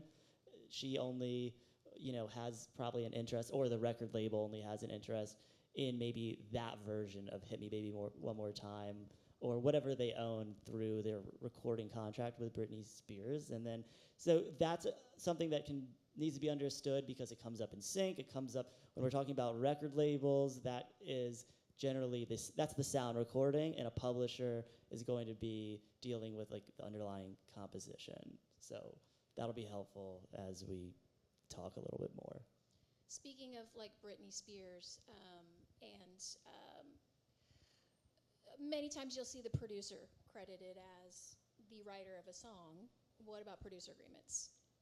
Yeah, so my understanding, so producers are sometimes helping write songs, especially like in hip hop. It's a big lift, and they might be doing the whole underlying music bed, and then a lot of the time they're getting a songwriting credit because of that. And then sometimes they really didn't, and it's just a grab. But that can be a part of a producer agreement. There can also be a producer agreement, like I'm used to seeing them from the side of a record label. So it's a producer agreement signed, the artist is hiring the producer. Even if the artist is signed to a big label like Republic, they are the person who hires the producer. They give a fraction of, or think of it like this, if the artist is getting a 16% royalty from a label, then they will give points to the producer. They'll say, okay, you're gonna get 3%, and that's gonna deduct their 16%. So really, now the artist gets 13%, the producer gets 3%. But you want that producer agreement because it lays out like, what rights does the producer have? What are they gonna get paid? Are they gonna get an advance payment up front plus a royalty? So you really want this. A lot of the time on the lower scale, it might just be a flat fee. Like you might just be paying a producer a certain amount of money per track, but you still want an agreement for the same reason you want the split sheets, for the same reason that you want the work for hire, because you want to know in writing who owns what, and you ideally don't want to give up anything that you don't know that you're giving up. On an even more basic level, one of the things that we've been seeing a lot of recently is either a payment dispute or a creative dispute between a solo musician and their producer, where the producer then threatens to destroy the recordings or actually withholds the recordings until a certain condition is met, and there is no agreement saying when who the files belong to, even if they're unfinished, and who has the authority to destroy them or sell them or release them. We had another one recently where someone released something without authorization, and it was a handshake agreement. So these are all things. Have you seen anything? Well, you're just really touching on the importance of having a contract in place before you go into a studio with a producer, because there's so many issues, there's so many things to address in a contract like that. So just talking about the songwriting side of it, One of the many things you want to address in a producer agreement is what happens if the producer actually does contribute something to a song, and at what point does he become a co-owner of the song or a co-writer of the song? If we're representing the artist, who also is the songwriter often, we certainly want control over that process, and we want clarity as to when and how and if the producer is going to be able to claim any co-writer credit. We want all that settled up front as best as possible. Of course, musicians, I mean, that's hard to do sometimes because musicians and producers and people are all in the studio working together, and everybody's real happy, and everybody likes each other, and they don't want to be confrontational, they don't want to have any friction. And so whenever we as lawyers start recommending, well, you do this, this, this, and this to protect yourself, sometimes that's hard for musicians and creative people to do. So it's kind of a talent to develop the skills of how to address these issues diplomatically when you're in that environment. Because if you don't address it one way or another, you're going to end up with some producers and people who are working with you. What it may be the drummer that you hired to bring in for that session.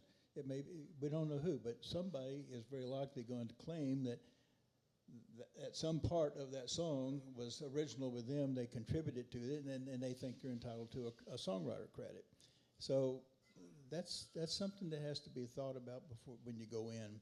And so that's one thing we try to address in the producer agreement as a procedure or a process, and we want the artist to be in control of that, especially if the artist is hiring the producer, which is often the case. So, and then often around here, it's the producer might own the studio and that you're working in. And so we could sit here and talk a long time about producer contracts. I don't know how far you want to go into that. I don't know what time we're stopping since we didn't start on time. Okay. Is this helpful? Do you want us to talk more about producer agreements? Okay. So same question regarding the producers agreements. If someone comes into your clinic and just says, I want this looked over real quick, are there any red flags? Or is there anything missing? What do you scan for? In a producer agreement? Yes. We're talking about? Yes. Well, okay. Well, of course, there's the basic stuff, like what are you paying the producer for the use of the studio? What are you paying for his time? Is there any kind of fee set for the producer, often on a per-track basis? In other words, you want to work out a budget. And so we're looking, if I'm looking at somebody brings a producer agreement in here, I'm looking to see how they've addressed all these issues that are pretty commonly that are going to come up in the course of that production process.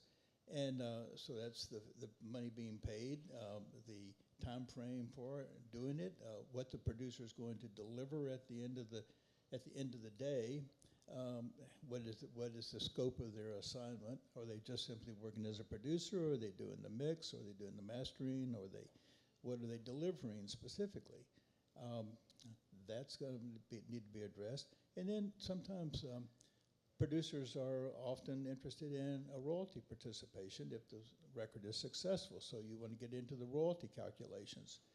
But there's so many different levels to producer deals. Like you could have local here in Austin, you could have an artist that's hiring a studio and a producer to do something on a very with no particular expectations about where this is going, or you can go all the way to a deal like I think Jake's dealt with at major record labels. And so those deals can look very different. You want to talk about one of those? Yeah, like even the royalties look different at the ground level versus once you get to a big label. Like I told you, a label, they're giving an artist a royalty, and the artist pays a bit of that royalty to a producer usually in like points, and it looks like 3% or 4% if the artist gets 16% and the producer gets 4%. But really, in that case, the producer is getting 25% of what the artist is getting, and then usually when you're not dealing with these massive labels, then if it's a royalty, it's like a percentage of the net proceeds, the percentage of the amount that the artist would actually get. And then a lot of the time, especially deals here in Austin, there might just not be a royalty. It might just be a flat fee. So these deals, they differ widely. I was talking to a producer who didn't know what, they just wanted, some contracts for either case, and you have to build in a lot, so the contract just gets wild. But yeah. We've that's often the case. Like Jake was saying, it could just be you pay the producer X amount of dollars, flat fee, that's it. Or if they really want a participation in future revenue, then you have to begin to think about how to structure it so that, okay, it's a flat fee now, but then what happens if the artist distributes himself, well then how do you calculate that royalty? Oh, well, what if the artist makes a deal? What if it moves on to a major label or another distributor and they have a whole completely different deal? So you got to be able to create a pathway here for the producer who wants to be a royalty participant to work with the artist at these different stages as the record moves along from one type of distribution to another. And it does, it's pretty complicated because especially if you get into the royalty calculations where, you get up to a level where you're dealing with a producer that's going to be commanding 4 or 5% royalty based on the per dealer price, and you get into a producer who's wanting to get paid from record one if he after the recording costs are recouped. I mean, you get into very complicated terms. So shifting to a different type of music, another thing that we're seeing a lot of issues arise from is pre-recorded beats, producers who use pre-recorded beats. Both people wanting to sell those beats and people wanting to use those beats. Have you encountered anything, legal issues around ownership of the beats, authorship of the beats, use of the beats? I can tell you about a situation that we dealt with not too long ago, and that is this is one of the more successful ventures that I've seen in a long time, and that is so this artist he had a track that blew up on TikTok, and it was huge, and but he put it out himself, and he had hired a local producer, and not here in Austin, somewhere else. He'd hired a local this local producer came up with some beats, and he paid that producer some small amount of money, and they signed a kind of a junky little contract, and put out his own record, and it just took off on TikTok, and to the point where a major label came around wanting to pick it up, and so at that point they went. That's whenever we got involved, and so then it's a matter of looking at his contracts and realizing that this little contract that he had for these beats was not really very good, and so there was a lot of discussion about, well, what are we going to do with this producer and this deal, because it's got these somebody else's work in there, and this contract, how is it going to impact the deal with the major label? And so their legal department took a look at it, and at the end of the day, we went back and paid the producer a chunk of money, and just basically bought him out in order to clear it up and make sure that the client had the rights to the recording so that he could make the deal with the major label. And then that turned into a very good deal. And then another company came along. You may have heard of it, Duetti. They came along and bought the track for an enormous amount of money. So everything played out okay, but there was this little hiccup in there with this producer deal that had created these beats for the track. So Jake had mentioned that having all of these contracts in place is one of the necessary conditions for finalizing a record deal. in this day and age, what can musicians expect to see from a record deal? Yes, it totally depends on the label and the artist. So an indie label deal for a small artist is not going to look the same as Mike's deal for this one artist who then gets signed by a major after having a song that blows up. But what you are looking at are, is there going to be an advance? So indie deals as well, like indie labels will sometimes give an advance if the artist is to a certain stature or if it's just their practice, and that advance can vary pretty widely. I've seen like indie labels give $30,000 advances, and I've seen major labels give $1 million advances. So it's like it could be anywhere, but one of the things that people are often thinking about, an advance is an artist gets a royalty in their label deal, and the advance is essentially a prepayment of that royalty, and then the artist won't get paid anything else until their royalty equals what it would have equals that number of the advance. So if they get a $30,000 advance and they have, a 10% royalty, once the album has earned, let's say enough money that 10% of it is $30,000, then they've recouped the advance. But you get that $30,000 up front. It's not a loan. You do not have to pay it back. There are times that you might want to pay it back to get out of a deal, but that's a big misconception I see, that people are like, an advance is basically a loan. You're in debt to the record company. It's like, but if you default on a loan and you don't pay it back, you're screwed. And if you don't, earn back an advance, then, it's not great because you didn't make the money that maybe the record company wanted you to make, but you still got $30,000 in your pocket. Jake, can I ask you a question? Yeah. Whenever you were with Warner's, how do they categorize different types of acts? I mean,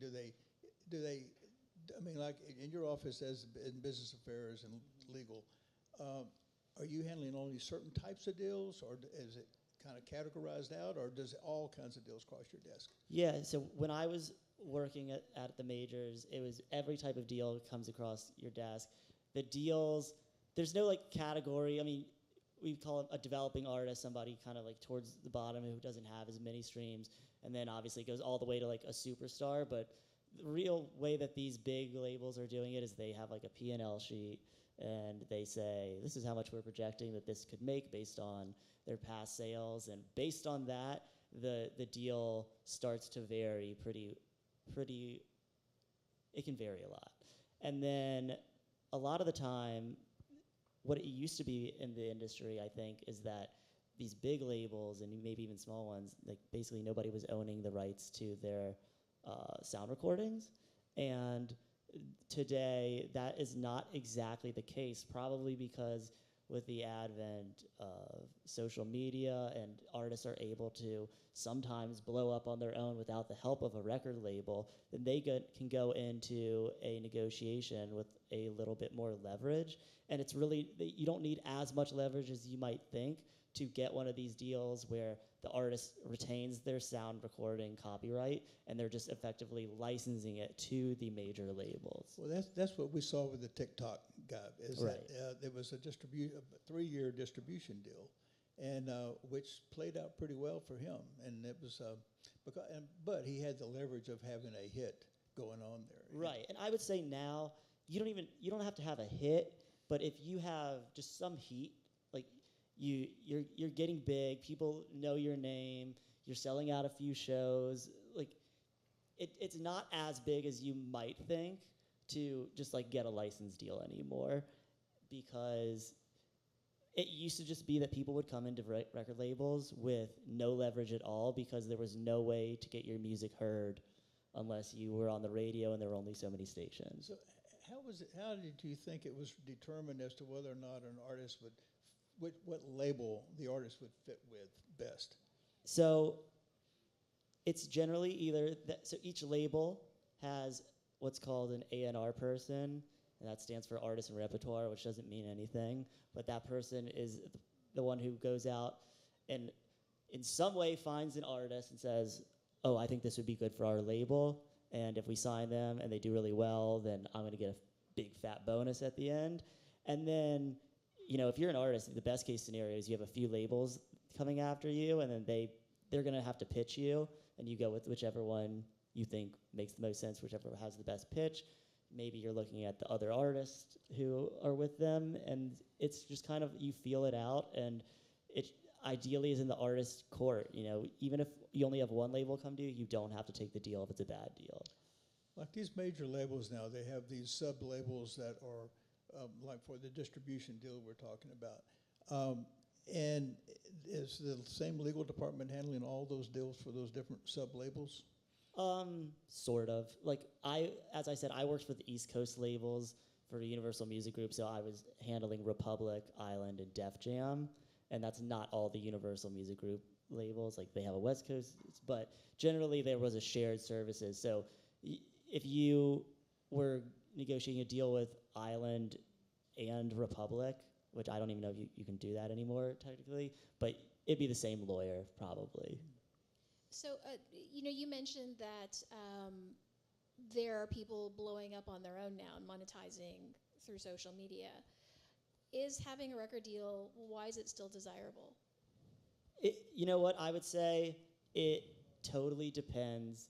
You should hear out the pitch, because in some instances, it's not desirable. Like, it might not make sense for every artist, and for other artists, it might. Like, I've heard people talk that a record label is really good once you already have some success and you're just looking like, I need to make the next leap. I need, an injection of cash, or I need like a marketing and promotion team who is focused on doing this, who knows how to pull all the right levers. Obviously, the more leverage you have going in, the better deal you're going to get. And then in some instances, the record label can push you to the next label. Like, who's the global superstar who's just not signed in any way to a label? There aren't many of them, but there are plenty of, I would say, middle-class acts who don't need a label, can distribute themselves, or can just use a smaller distributor, or they're just not using a label, or a label as you would think of it. To what extent were you seeing 360 deals when you were with the labels? Yeah, they're definitely still around, and a 360 deal is where an artist signs with a record label, and they make all these, they're getting paid a certain amount for the sound recording, but then the label also wants to participate a bit in sound recording. Publishing, merch, and everything, right? Right. So those are negotiable. They definitely still exist. Like, I don't think I ever did one without it. How was that determined internally? How was it determined whether or not this one is right for a 360 deal and this one should be something different? How big is the artist? Like, how much money they're putting out? How much the advance is? No, I mean, like, if it's a huge artist that the label really wants, then they're going to have more leverage, and they can be essentially give them the finger and be like, maybe you get a piece of something, but I can decide what that is. You can get a piece of something that you actually provided, and then if it's a smaller artist, and they're like, this is the biggest deal we're ever going to get. Like, we're not that big, and the label's offering us $200,000, and they're going to take a piece of everything, then they might just say, all right, we know what we're getting ourselves into, but we'll do it anyway. So we're past 6 now. The last thing I wanted to talk about real quick is resources, how to find an attorney, how to get an attorney, what kind of attorney you should hire. There are, I would say the best way to find an attorney is a referral. If you have friends, people in the community, they will recommend attorneys that they've worked with. They will, steer you away from people they might not have a good experience with. That is the number one best way, I think, to find an attorney, is to find someone you trust, similar career trajectory, and get a referral. The Texas Music Office also has a directory with attorneys listed. There's the State Bar of Texas Lawyer Referral Service. which in Austin we also have a nonprofit called the Lawyer Referral Service of Central Texas. They're also a good resource. And there are nonprofits. TELA, for example, we cover almost everything that we talked about today in our services. The only thing we don't handle is litigation. So if you need to sue somebody, we can't do that. Do either of you litigate? No, I don't. Yeah, I mean, again, ideally, entertainment law is transactional. So in those situations, you are kind of stuck. But the best time I mean, if you needed to litigate, like if I was working with somebody and it got to the point that we need to go to litigation, like there are people that I would refer to. We all know somebody. Yeah. Yeah, that's how it works in my office too. If we can take problems up to the point of litigation. We try to work out and solutions before it goes that far, because I can assure you, you do not want to get involved in litigation if you can avoid it, because it's just so damned expensive. And so we try to find solutions, and but we know attorneys that do litigate and who are familiar with copyright and those kinds of issues. But I also wanted to add the State Bar of Texas has an entertainment and sports law section, and those members of that section, there are a number of those members who do entertainment law in Dallas, Houston, San Antonio, and Austin primarily. And so there is a directory there if you go to the State Bar website. Yeah, if you email TELA, we will direct you to where you are most likely to find an attorney. We are not allowed to make referrals for hire. We can only refer free services. So, but we can figure out who you need, even if it's something we don't cover. Anything else to add to that about how to find an attorney? Just, I would say, do your research. Make sure that they work in the music industry, and that's kind of all. Yeah, if you can, find somebody who's worked with them. Just ask other artists that you like, who you think have worked with attorneys, like who they're working with and how they feel about them. And I think that's always probably going to serve you the best. And so, the other thing to be aware of is that, you as the client have the right to choose the attorney. So, when you go and speak to the attorney, the most important thing is that you hire someone that you trust, right? I have worked in many different areas of public interest law. I've worked primarily in domestic violence, actually, but I've always been in poverty law. So I have always worked with a clientele that is very distrustful. Artists are the most distrustful group I've ever worked with out of all of the people that I've worked with.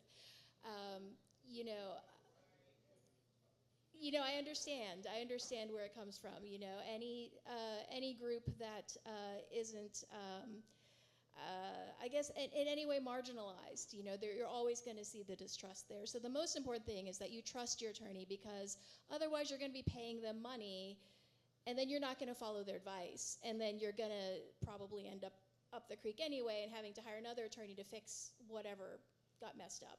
That's the most frequent thing that we see. So just be aware that you might have to, just like finding a therapist, finding a spouse, you might have to interview a couple people before you find the right match, and that's totally okay.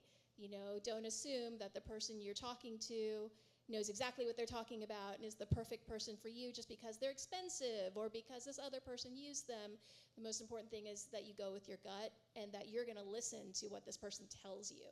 So even if they do know what they're talking about, if you don't trust them, it's useless. So that's the most important thing, I would think. And if y'all don't have anything to add, let's open it up to questions.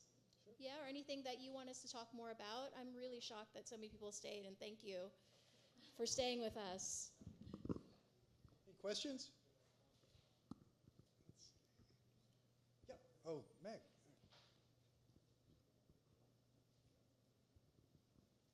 Thank you, guys. If you're an independent artist looking to put together a work for hire producer contract, is it okay to find templates? Are there resources online for us to put those together ourselves, or do you always recommend that we maybe draft something and have it reviewed by an entertainment lawyer? Is it something we can or should do ourselves? How do we? So I'm just going to give an overview real quick. So that's a great question, because one of the most common things that lawyers see in general in every field is requests to fix things that people have gotten online. And common problems are that they got it from somewhere that didn't address the state, the laws of the state that they're in. What are other common problems? You have to really look at things. One of the things that a lawyer does is they look at things in totality, right? Like, you can't just cut and paste clauses because they might interfere with each other. So you have to look at the totality of the document. Additionally, free advice is worth exactly what you paid for it free, right? The thing that I want people to understand about attorneys is that it's not that we know more than you necessarily, or know more than the guy who's been in the business for 60 years or whatever. It's that we have licenses and we carry the liability of those licenses. We operate under a disciplinary authority. So if we mess something up, we're liable. If you mess something up by relying on some guy you trust, you're liable. Basically you have no recourse. So because of that, attorneys are much more careful. And you have kind of a safety net, right? Anything to add? Yeah, I would just say, like, if you don't fully understand an agreement, like the nuts and bolts and everything together, then it shouldn't be something that you're signing or giving to somebody, because you probably in this instance need a work for hire agreement is like one page. It's about as simple as an agreement can be, and it's worthwhile to have an attorney give you a template or something when they understand what your situation is, so that you are covering yourself for exactly what you need. Yeah, you'll find a lot of information about producer agreements online. There's just a ton of information there, and you can find a lot of stuff. And so, but I can't advise you to just deal with that on your own if you're not an attorney. But I would say, if you want to put something together, put it together as best you can, and find somebody that knows what those deals look like to check out what you do. Okay, thank you. And so what are the resources for an attorney just to review a contract? What are some resources for an artist to access someone to look over a contract? How would that look? I mean, I think you just have to hire. You just have to find a lawyer, find a music lawyer to look at it. Okay. Additionally, there are clinics. UT does a clinic every now and then. If you come to Tella, we will look at your contracts for the year of your membership for free. Don't be afraid to just call an attorney's office and just say, I have this contract that needs to be looked at. Very simple. It's not a big production. And also, shameless plug, if you go on to Instagram and you just look up Jake DeVitowitz PLLC, I do a bunch of videos where I try to explain as many concepts as I can in ideally under a minute. And I think that they're useful, and it obviously helps me if I have people following it. And so it's there for you if you want to just kind of scroll through it and see what's going on, what I'm talking about. Any other questions? Yeah. Hello. Thank you for coming here with us. I realize it's kind of a different bit of law, but I think applicable. When would you say it's worth the money to go trademark band names or logos and stuff like that? Because, as musicians, it's not like we have a lot of money to, like a normal person starting a business to, well, not that they all have money, but when would you say is a good time to go, like, all right, you've kind of got to this thing, it's worth making sure that you have your stuff trademarked, your name, so somebody can't go steal it or take it or use it otherwise?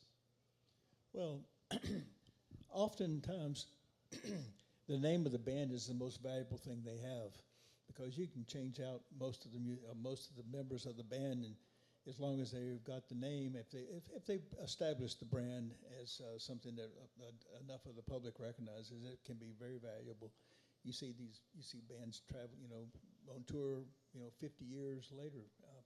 So the time to file your trademark registration is whenever you've decided you're going to invest a lot of time and money in being a band using this brand, because that's your brand. And so if you want to protect it, register it. You can register at the state level and you can register at the federal level. And there's a lot that goes along with that, but it's not that terribly expensive. And you can also run a check at the federal level to see if anybody else is already using it, if there's a conflict. And so, yeah, the minute you think you're going to start investing time and money in that brand, then you want to protect it. And So you want to secure it. The website for doing a trademark search, if you just Google TESS trademark search, you will end up at the electronic search system for the USPTO, which is the U.S. Patent and Trademark Office. So if you want to find out if your band name is registered, that's where you do it. Yeah, you should check that out, because you don't want to be investing in a brand or a name that somebody else is already using, that they're going to just try to come around and shut you down later.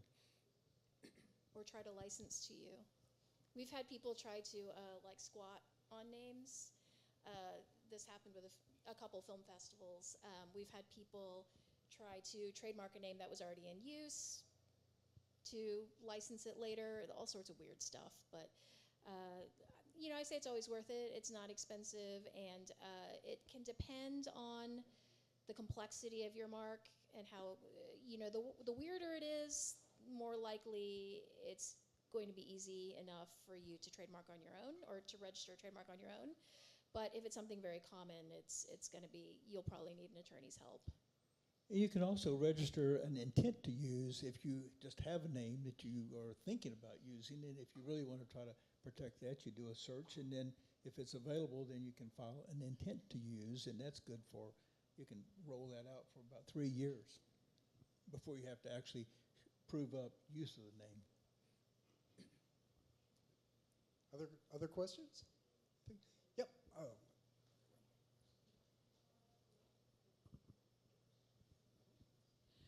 So, what are some of the contracts that any musician needs to have in their back pocket? Like producer agreements, what is the bundle that I need to have in my folder so I'm ready? It depends what kind of musician you are. I mean, a hip-hop musician will have a very different kind of thing than a band leader, right? But are there any that are common? Singer-songwriter type of... It depends on what you're doing and what kind of work you're doing and what your primary activity is. If you're a songwriter, for example, you might be a songwriter and might be wanting to know about songwriter agreements. Or you might be going into the studio with some friends to make a recording. And you're going to need an agreement amongst the people that you're bringing in. So it just depends on what you're doing. I would say that anytime you work with other people, you will need some sort of agreement. So you need to think about the situations in which you are working with other people. If you are selling your work, most likely the person purchasing it will have the agreement. And in that case, you would need an attorney to review it or possibly help you negotiate it. But if you are hiring people or collaborating with people, that's when you would be responsible for providing the agreement, most likely. And those are the agreements that you would need. Yeah, going back, it's like split sheets and work for hires are going to come up a lot if you're hiring people to record or you're writing with other people. A producer agreement will probably come from the producer, but this is not an exhaustive list, and it can really depend on your situation. But I would say work for hires and split sheets probably come up the most often because you need one for every person who is going to be recording with you or writing with you. Any other questions? Well, and one more shameless plug. If you follow us at ATX Musicians, oftentimes we'll repost Jake's videos. Again, Tala has a open legal clinic once a month, I believe, Angela? Is it Quarterly. quarterly? Yeah. And then also, I don't know how many musician asses I've saved when somebody kind of calls me and they're like, hey, I got a contract. I need to look at this right away. I need to figure out what's going on. And I'll send them over to Mike and Gwen. They host the free legal clinic from 3 to 5 p.m. every Wednesday, I believe. So if you email Mike at miketollison.com or Gwen at miketollison.com, they're going to be able to help you every week with that legal clinic. Anything else you guys want to add today? Keep getting under the speaker. Yeah. Is that it? Sorry? Anything else you guys want to add today? Yeah. Happy to answer questions either now or afterwards. Mm-hmm. It's late. Everyone's hungry, I think. Yeah, I We'll think be so. around. Yeah. It's been a long day. It's been a great day. Let's give a big round of applause. Angela Lee, Jake Davidowitz, and the GOAT of Austin music, Mike Tollison. And that's it. Again, we are Austin, Texas Musicians Nonprofit. We're going to be here. We're going to try to do these panels more often. And you want to tell them about Night Shift one more time? Sure. In case you didn't know, the first Tuesday of every month at 6 p.m., I believe? 7 p.m. here, right in this very room. We do Night Shift. We did do open mic last month. It was a huge success. We will be implementing some rules for open mic so it doesn't turn into a big Broadway ta-da. We want to keep it humble and tiny and gracious. So don't go enlisting all of your best metal player band members to come and play. Yeah, we're keeping it singer-songwriter. And then the third Tuesday of every month is Harmony Sisters. And this month, which is tomorrow night, 6 p.m., around the corner at Vinyl Beauty Bar. And all the other Tuesdays will be the Hideaway Jam. Yeah. So y'all hang out. Yeah, starting tonight. So y'all hang out with us. Again, thank you to all our panelists. Let's party.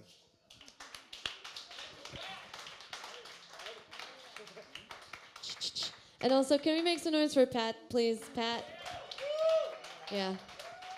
And Jeremy, our sound guy. Woo!